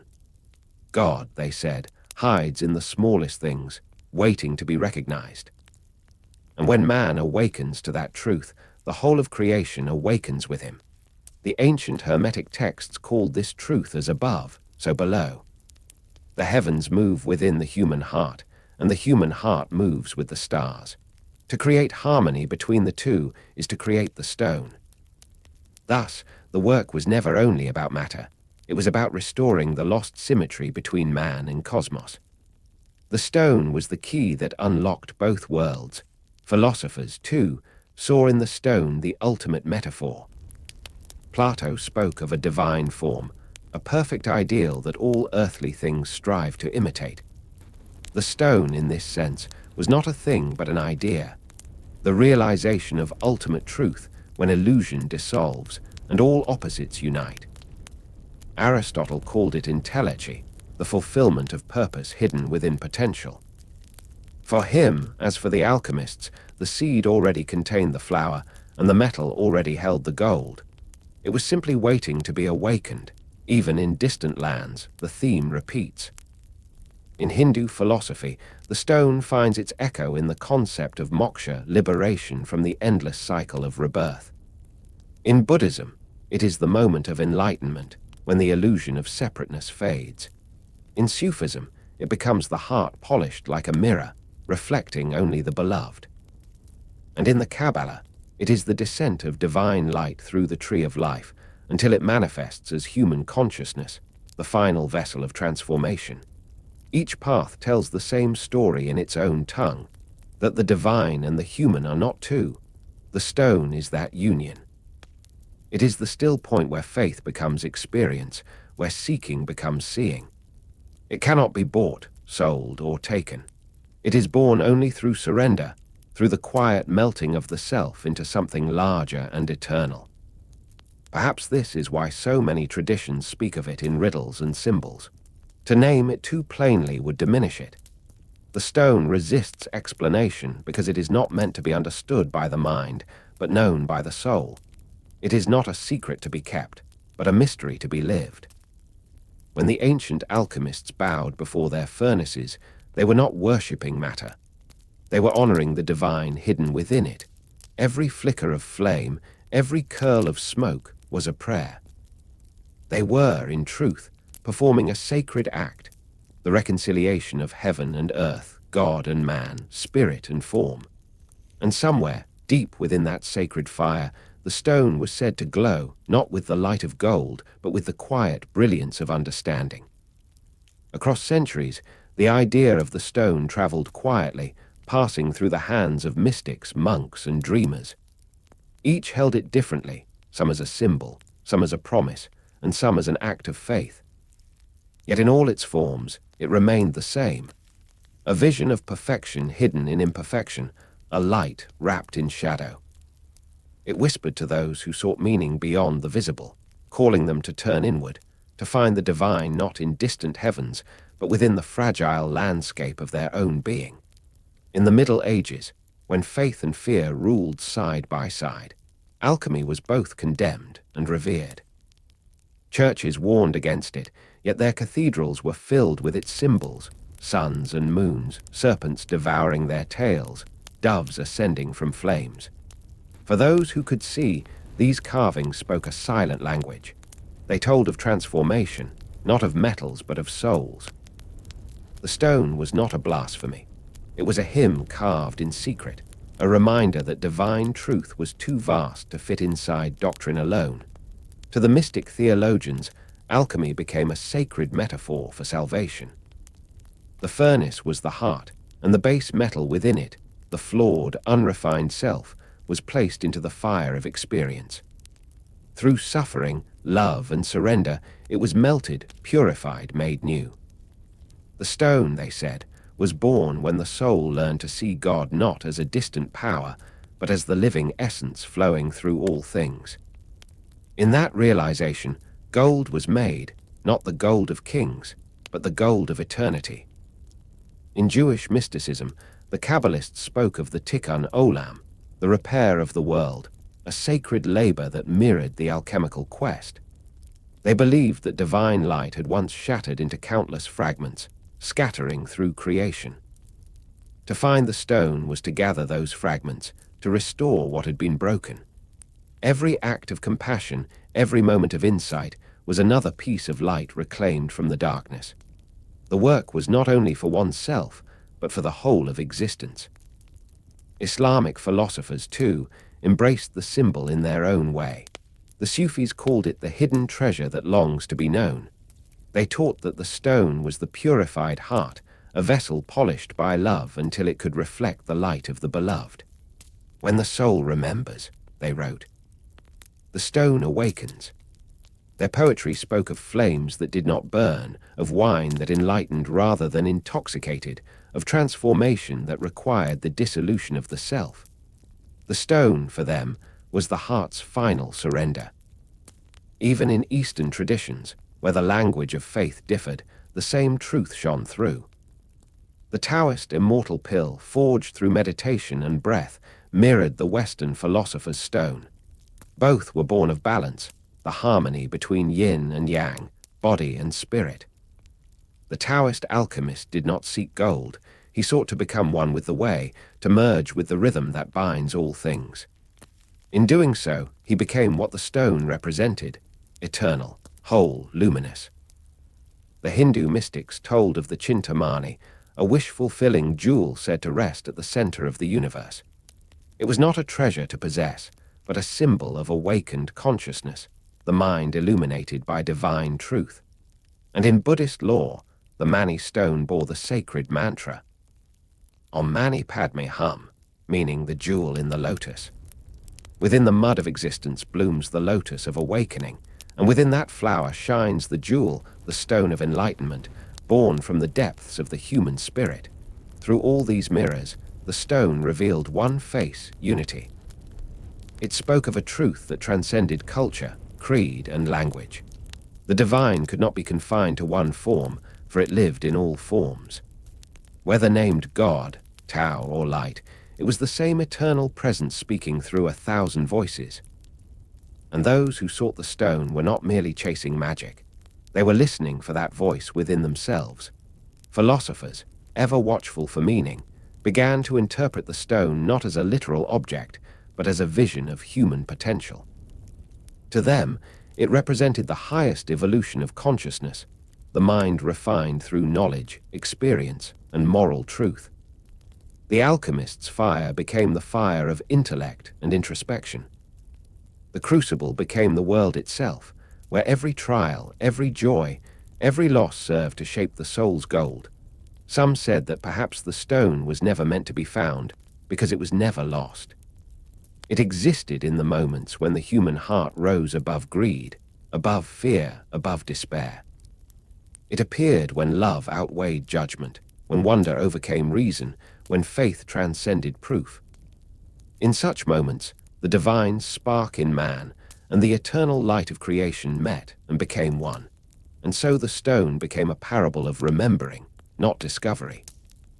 It taught that enlightenment was not reaching toward something distant, but returning to something forgotten. It was not hidden in some faraway mountain, but sleeping quietly within the human soul, waiting for the warmth of attention to awaken it once more.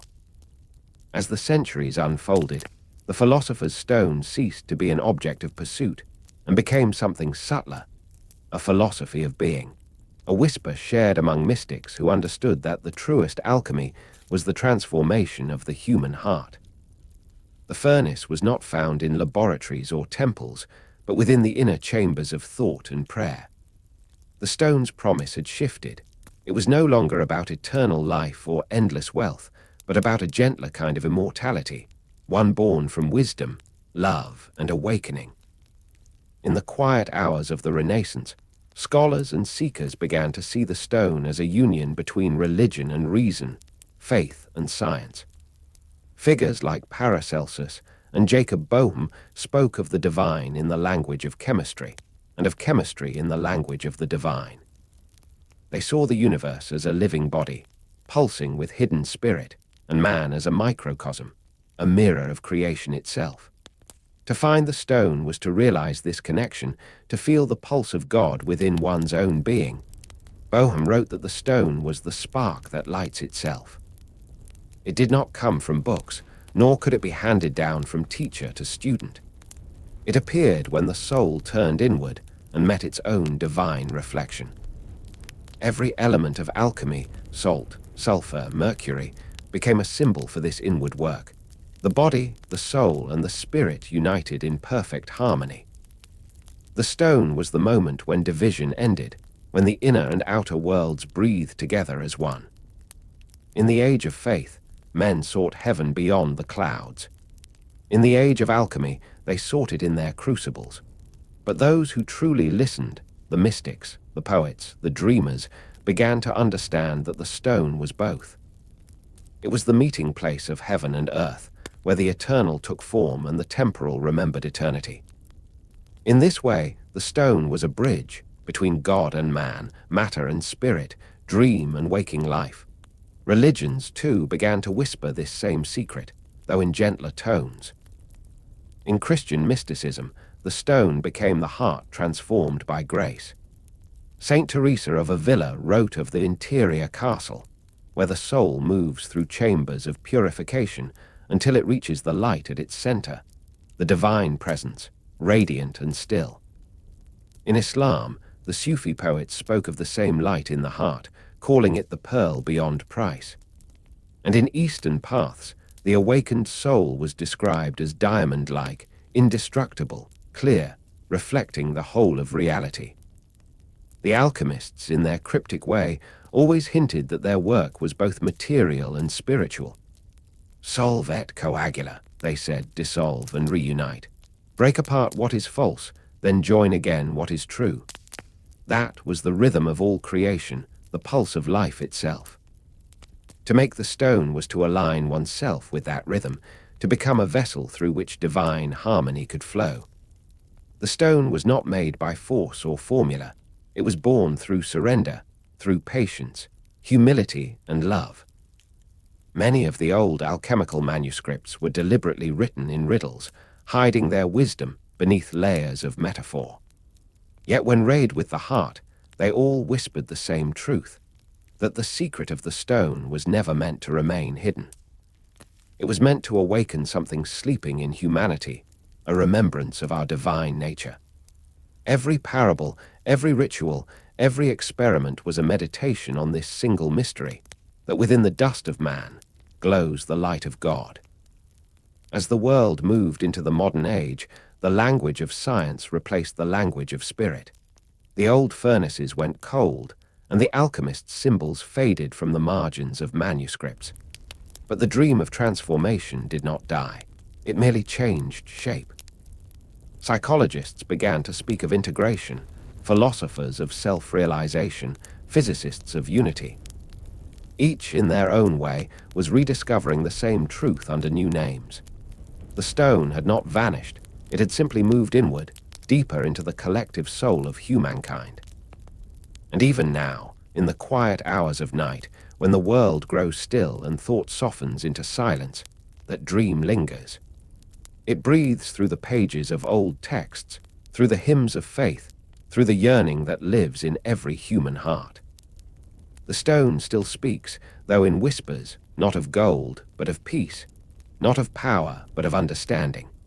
It reminds us that the true transformation is not one of matter, but of meaning. Perhaps the stone was never a secret to be discovered, but a truth to be remembered, that divinity was never absent, only unseen, that heaven was never far, only forgotten. The alchemists were right in their own way. The work is eternal. Every act of love refines it. Every moment of awareness shapes it. Every soul that awakens adds another spark to its glow.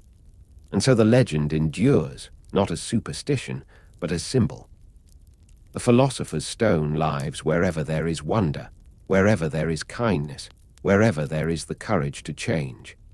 It is the eternal promise that within the human heart the fire still burns, and the gold, though hidden, still waits to shine. The world has changed beyond what the old masters could have imagined. The furnaces have cooled, the crucibles have gathered dust, and the laboratories once filled with gold seekers now hum with computers and glass. Yet, though centuries have passed, since the last true alchemist sealed his flasks and whispered a prayer to Mercury and the moon, their spirit has not vanished. It has simply changed its shape. The dream of turning lead into gold, of transforming the ordinary into the divine, still lingers, not in metal or stone, but in the human heart. Today's alchemist no longer works with smoke or fire. They work with thought, with creativity, with the raw materials of the soul. They seek not to transmute matter, but meaning.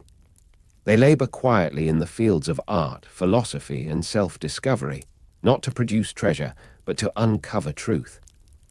The modern alchemist is the poet at his desk, the scientist in her lab, the dreamer who sits beneath the stars and wonders what it all means.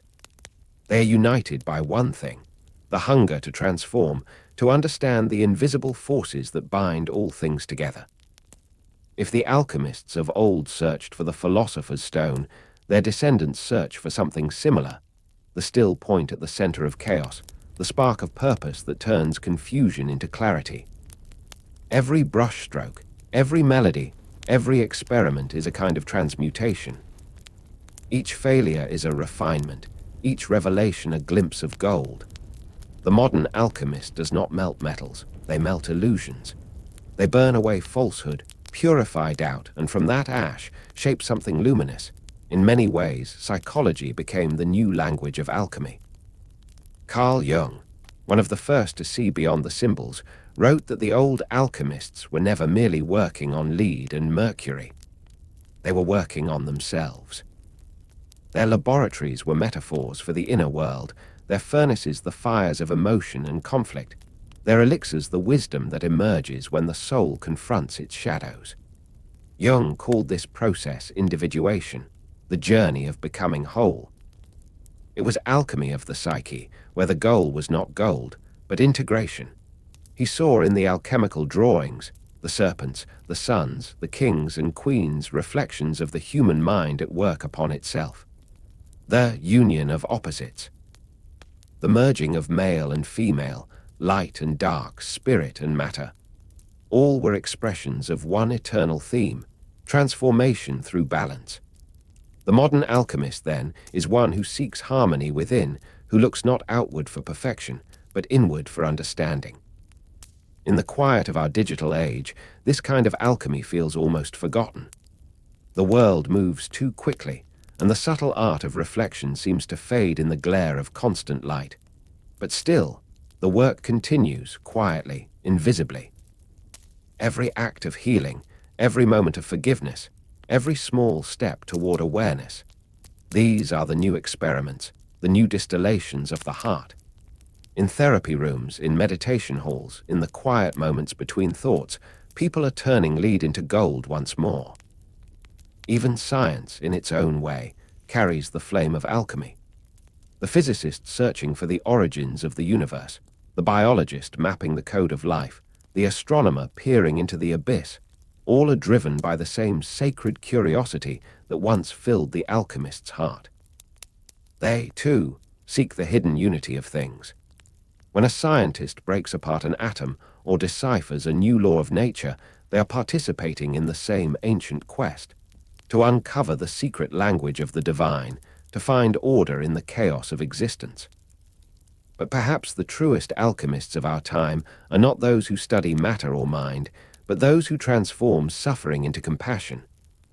Life, after all, offers its own crucible, the heat of pain, the weight of loss, the endless process of change. The one who endures it, learns from it, and emerges gentler and wiser. That is the real maker of gold. Through love, through forgiveness, through awareness, they refine the raw ore of human experience into something bright and enduring. Their gold cannot be spent, yet it enriches everything it touches. And maybe that is what the ancient dream was really about. Not the promise of wealth, but the realization that everything, no matter how broken, holds within it the seed of light. That through patience, courage, and grace, even the heaviest of metals, even the darkest of moments, can be transformed into something radiant. The modern alchemist may not wear robes or keep symbols on parchment, but the work is the same. To transform what is base into what is beautiful, what is wounded into what is whole. In every age, the form changes, but the essence remains. The dream lives on in quiet hearts, in unseen moments of awakening, in the soft, steady fire that never truly dies. The fire never truly went out.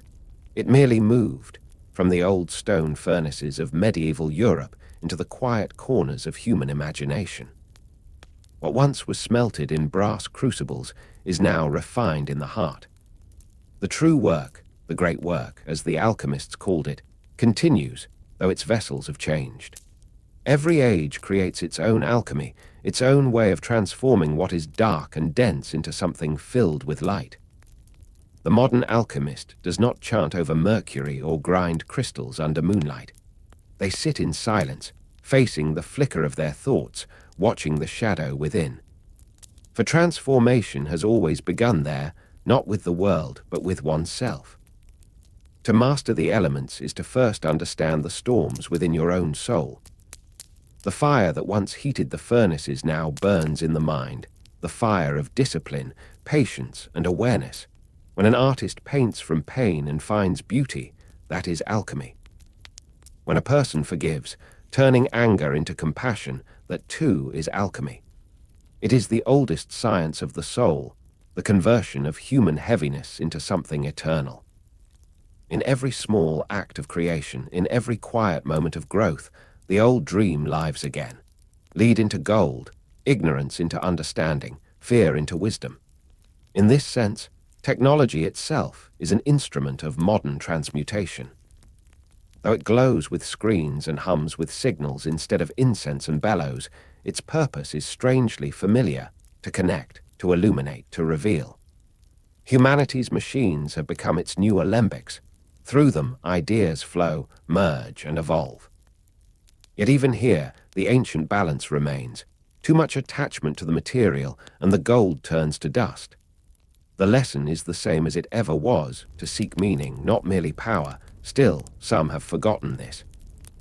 In pursuit of wealth or mastery, the modern world mirrors the alchemists' early mistakes, confusing the symbol for the truth, the outer for the inner. Real gold, the masters said, could only be made by one who was already pure of heart. The process was moral as much as it was material.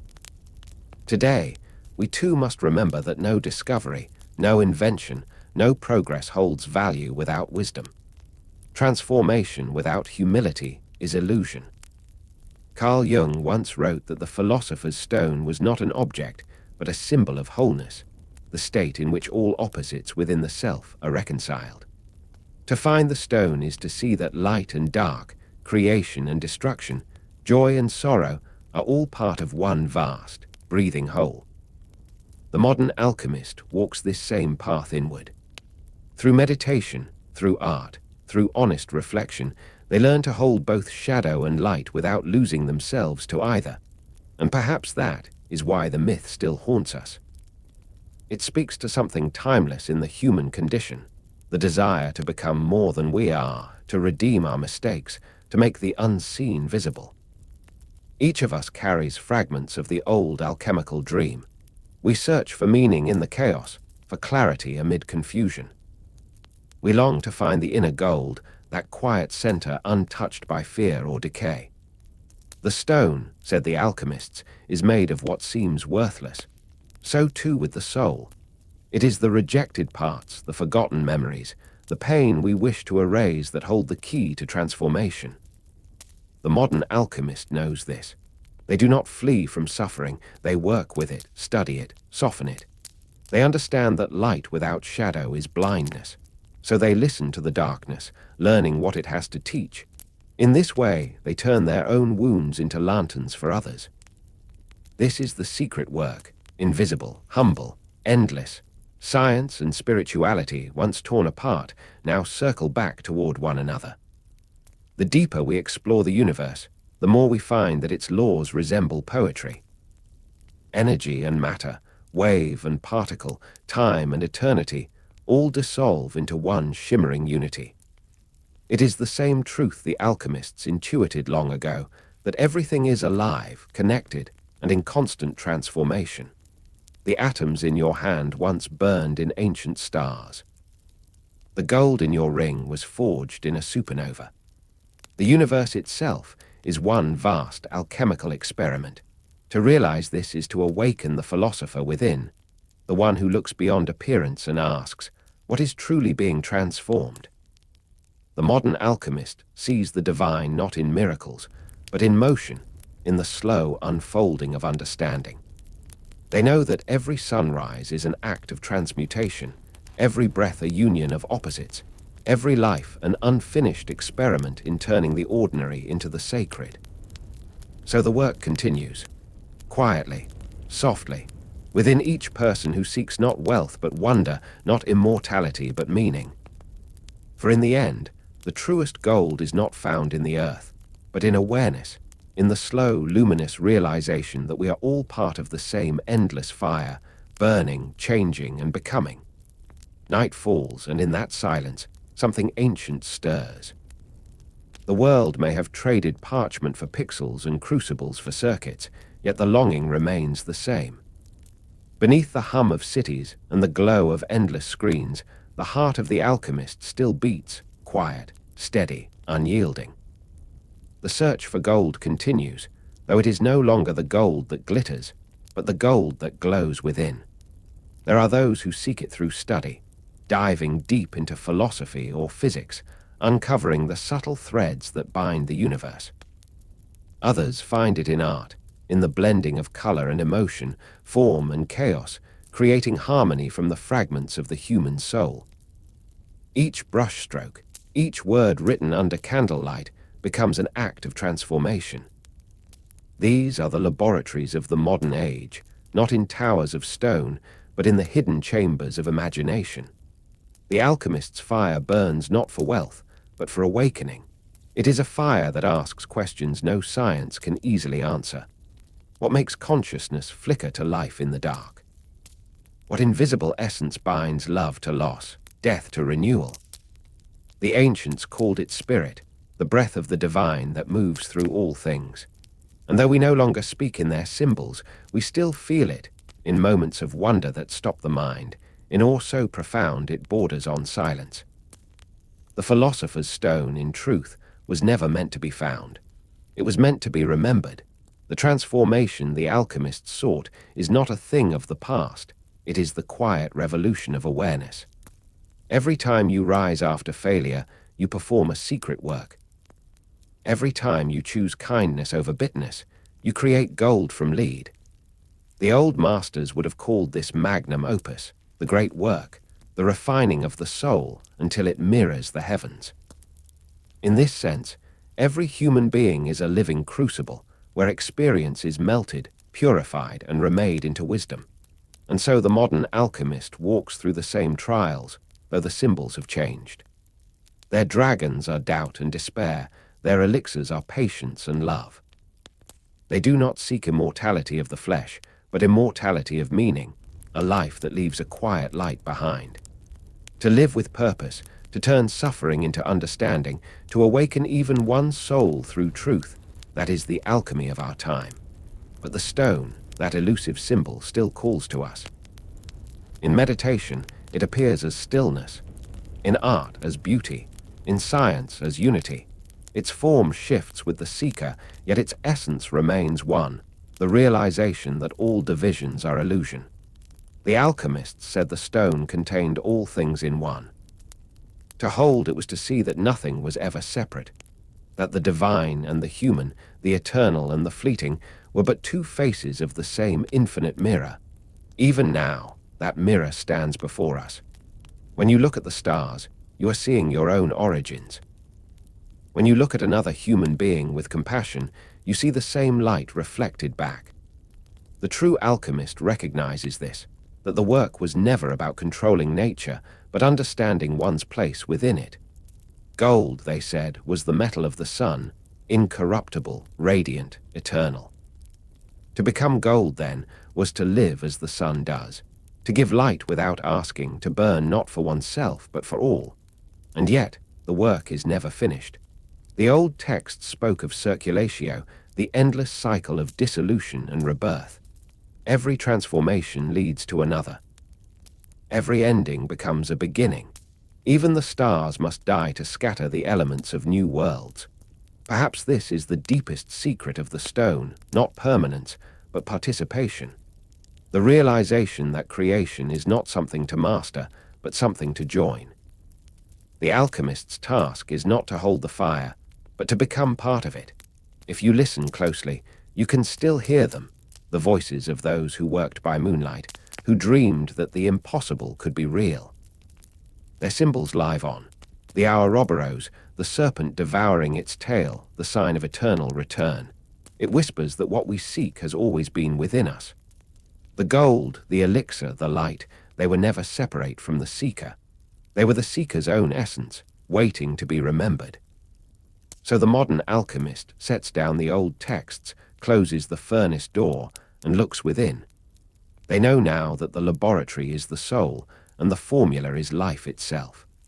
In every moment of awareness, they strike gold anew. In every act of compassion, they distill eternity. The ancient work continues, not in secret halls, but in the quiet hearts of those who still believe that transformation is possible. And maybe, as they close their eyes and breathe in the stillness, they understand the final truth of the stone, that it was never a reward, but a reflection, a mirror showing what the soul has always been. Not a thing to be made, but a truth to be remembered, that the fire was never outside of us. It always burned within. The night sky holds a quiet truth. Everything moves, everything changes, and nothing ever truly ends. The ancients called this endless rhythm opus eternum, the eternal work. It is the heartbeat of creation, the slow, patient pulse behind all things. The alchemists believed that even when one reached enlightenment, the work continued, for transformation was not a destination, but a living, breathing process. The gold they sought was not something to be possessed, but something to become. Again and again, with every rise, every fall, every breath, they imagined the universe itself as an alchemical vessel. The stars were furnaces, the planets crucibles, and the soul of man, the secret flame that gave meaning to it all. To them, the cosmos was not a place of cold emptiness, but of constant refinement. From chaos to order, from darkness to light, from ignorance to understanding. Every dawn was a transmutation. Every heartbeat a reminder that the fire still burns. And as long as it does, the work continues. We often think of transformation as something grand, sudden, monumental, visible. But the alchemists knew it was subtle, almost invisible, like the slow turning of the seasons. The real magic happens quietly within. The eternal work is in the small acts, the moments of patience, the decisions made with care, the times we choose forgiveness over anger. In those tiny fires, the world reshapes itself. You, me, everyone, we are all part of that great laboratory of being.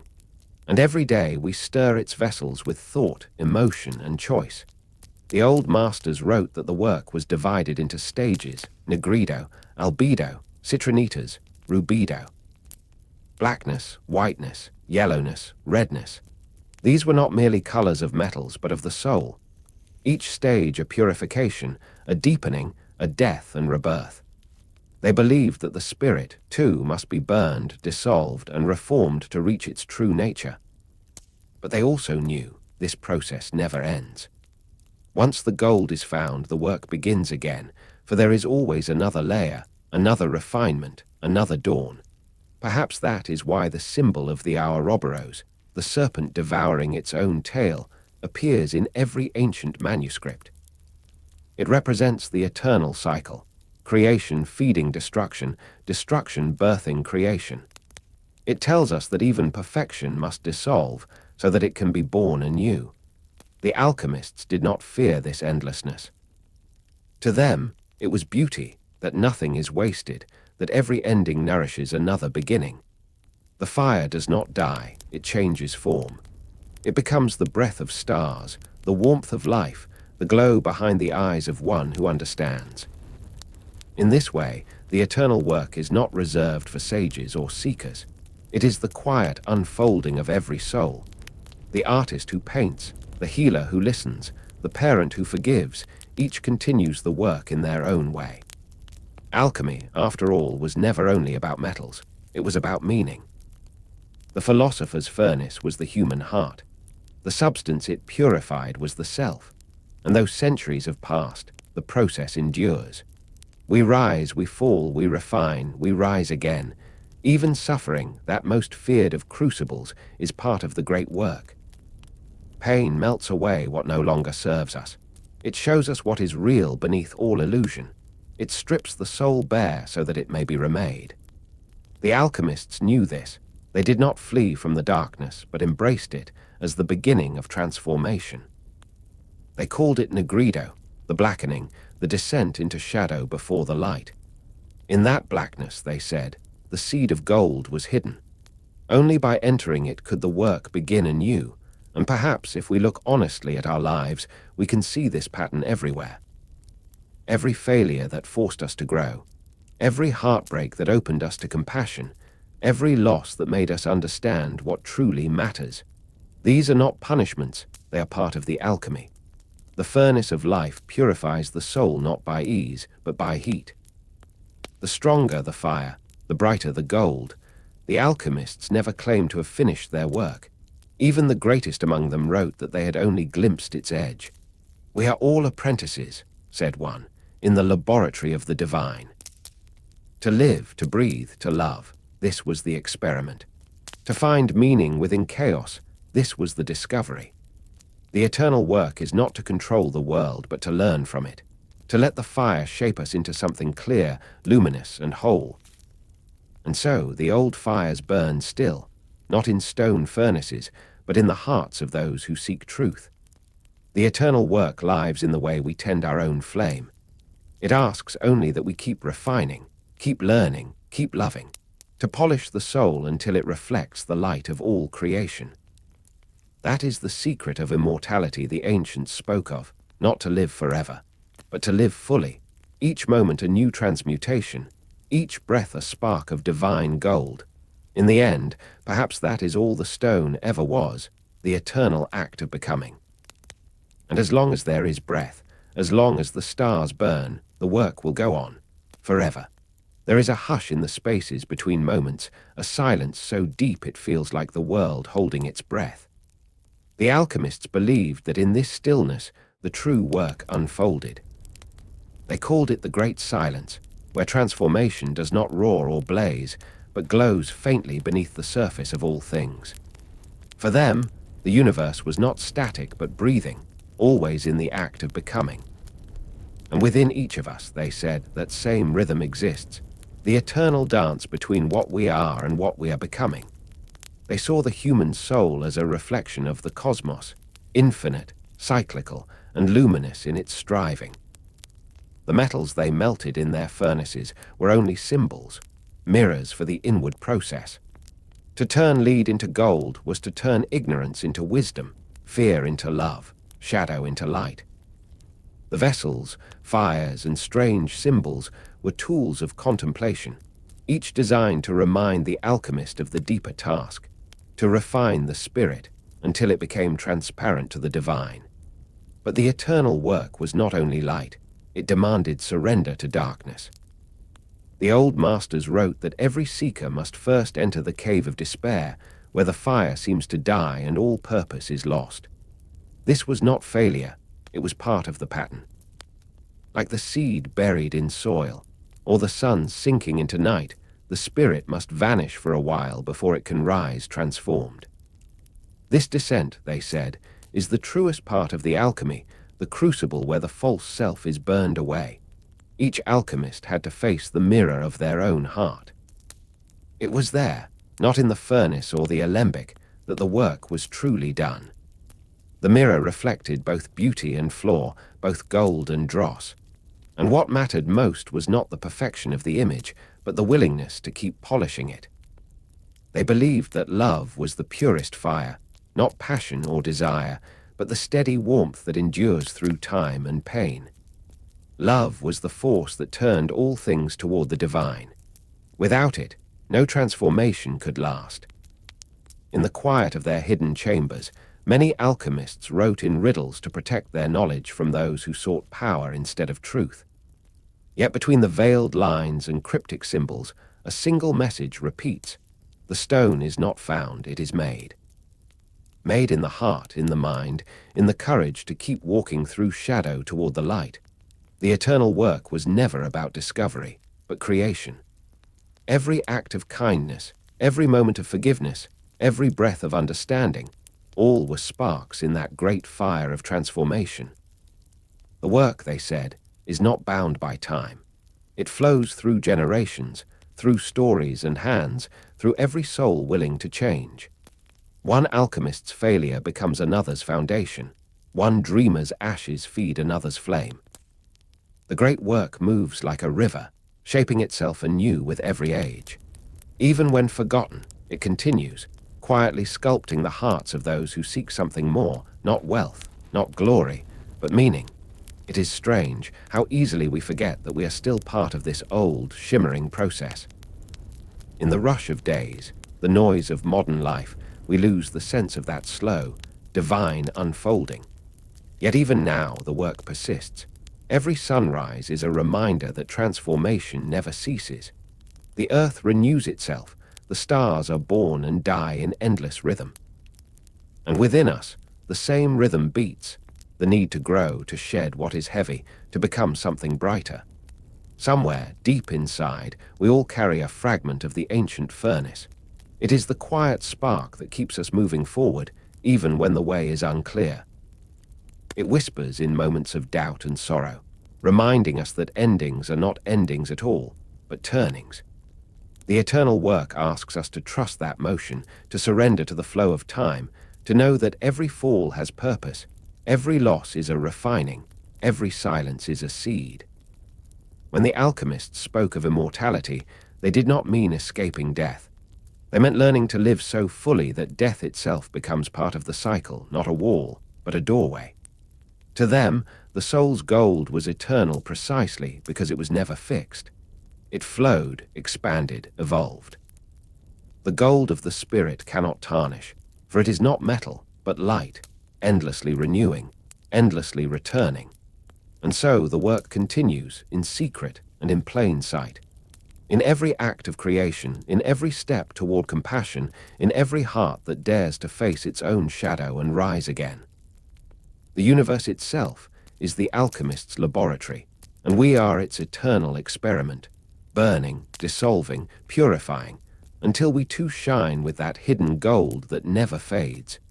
The eternal work does not ask for perfection. It asks for participation, for the courage to change, the patience to endure, and the love to begin again. The stars were the first alchemists. They forged gold in silence, deep in the furnaces of their own bodies, scattering it across the heavens like dust from a divine hand.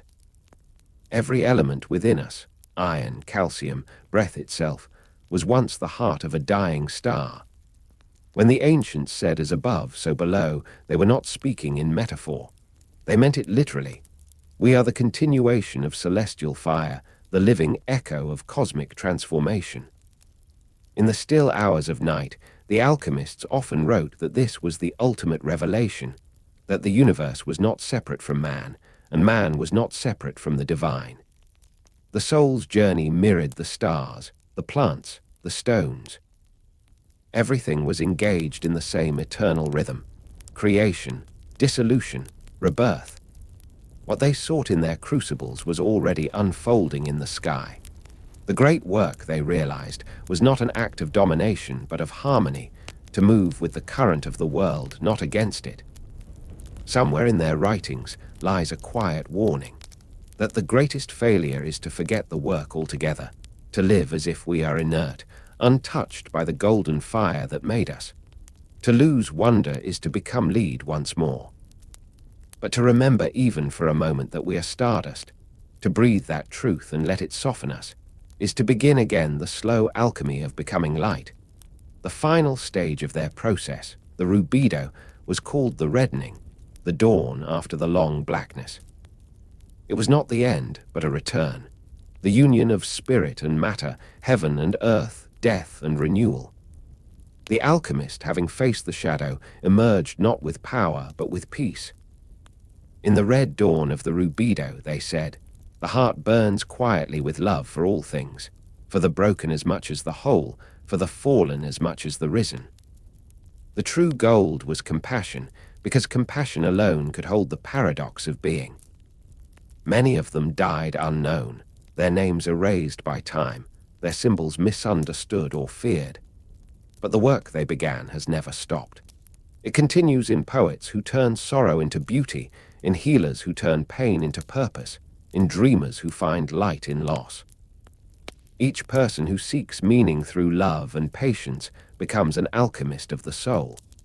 The laboratory has changed, no longer stone walls and flickering lamps, but the quiet chambers of the heart. Yet the flame is the same.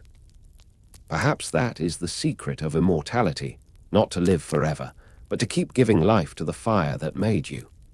To turn grief into understanding, anger into clarity, endings into openings.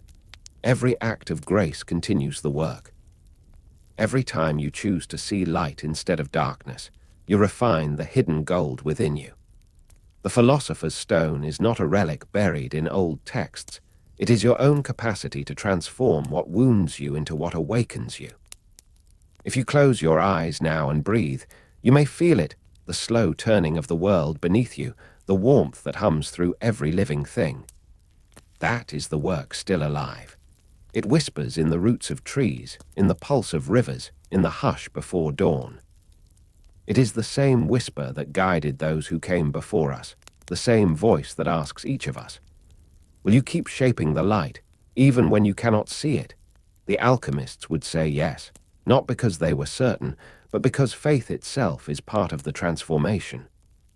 To believe in light before it appears, that is the first spark. To tend that spark through the long night, that is the work. When the stars finally fade and the night gives way to morning, all their gold becomes sky. And in that pale fire we remember, not with the mind, but with the heart, that we are part of something endless. The eternal work does not seek to escape the world. It seeks to make the world sacred again. To see the divine in dust, the infinite in the ordinary, the whole in the broken. So if ever you feel lost, remember the furnace that burns within you. Remember that every breath is part of the same rhythm that turns galaxies, tides, and hearts. The fire that refines the stars also refines you. And though the work may be slow and unseen, it never ceases, not for a single heartbeat. In the end, the alchemists did not find the secret of gold. They became it. Their souls, tempered by the long fire, learned to glow with quiet eternity. And so shall we, not through mastery, but through surrender, not through conquest, but through love. The work goes on. It always has. And somewhere beneath the turning stars it continues, softly, invisibly, eternally within you. There is a silence that comes after great searching, a silence that feels less like an ending and more like the exhale of truth. The story of the philosopher's stone was never just about alchemy or immortality. It was about us, about the way we turn pain into purpose, darkness into understanding, and longing into light. Across the centuries, the quest for the stone has been the mirror of the human spirit, restless, reaching, always yearning for something eternal. In the beginning, the dream was literal. Men in quiet chambers tried to transmute metals, to coax gold out of the dull grey of lead. They believed that somewhere in the balance of fire and patience, of heaven and earth, the secret of eternity could be found. Yet in their solitude, something remarkable happened. They began to see that the transformation they sought in matter was already happening in themselves. The crucible was not the furnace of clay, but the heart. The true experiment was life itself. Every myth, if followed far enough, becomes a reflection. The philosopher's stone, the ultimate treasure, was not a mineral, but a metaphor for awakening. The gold it promised was not wealth, but wisdom, not possession, but peace. The great secret was not how to live forever, but how to live fully, to embrace impermanence without fear, to see beauty even in decay. In this light, the stone is not a myth to be solved, but a way of seeing, a way of being. And so, when we look at those old drawings, the circles and serpents, the sun and moon intertwined, we are looking into the language of the soul. The alchemists spoke in symbols because truth cannot be confined to words. It must be felt, experienced, dissolved, and reborn. Their coded manuscripts were not puzzles meant to exclude, but invitations meant to awaken. They asked the same questions we ask now. What is the meaning of transformation? What does it mean to be whole? In the quiet moments of night, when the world slows and the noise fades, those same questions still stir in us. We may not call it alchemy anymore, but we continue the same work. When we forgive, when we love without expecting return, when we find light in loss, that is the turning of lead to gold. Every act of kindness is a spark in the great work. Every moment of compassion is another step toward the inner stone. Perhaps the greatest beauty of the myth is that it never really ends. The alchemists may have vanished, their laboratories crumbled, their names forgotten, but their dream remains in the fabric of our longing. We still seek meaning in chaos, still search for the eternal hidden within the ordinary. The fire they tended still burns in artists, thinkers, lovers, and wanderers, in anyone who dares to believe that transformation is possible. If you close your eyes now, you might imagine them, the old alchemists, faces lit by candlelight, eyes reflecting the shimmer of gold they never held but always knew. You might feel their breath in your own, the shared rhythm of those who came before, each chasing the same light through the dark. For in every age, the search begins again. The stone is not something we find once. It is something we keep creating through patience, through wonder, through love. And maybe that is the real immortality, not endless time, but endless renewal. The ability to begin again, to forgive again, to love again, to be reshaped by what breaks us and made purer by what softens us. The stone, in its truest form, is the heart that refuses to close, the heart that continues to glow even after the fire has gone out. So, if you ever feel lost in the turning of the world, remember this. You are part of the same alchemy. The stars that made gold also made you. The light that burns in them burns quietly in your chest. You are both the seeker and the stone, both the fire and what it transforms. You are the work, eternal, unfinished, and beautifully human. Let the night close gently now. Let the fire dim to embers. The quest is never over, but for now it rests. And in the quiet, you may hear it. The soft, endless hum of transformation. The universe whispering through you, become what you already are.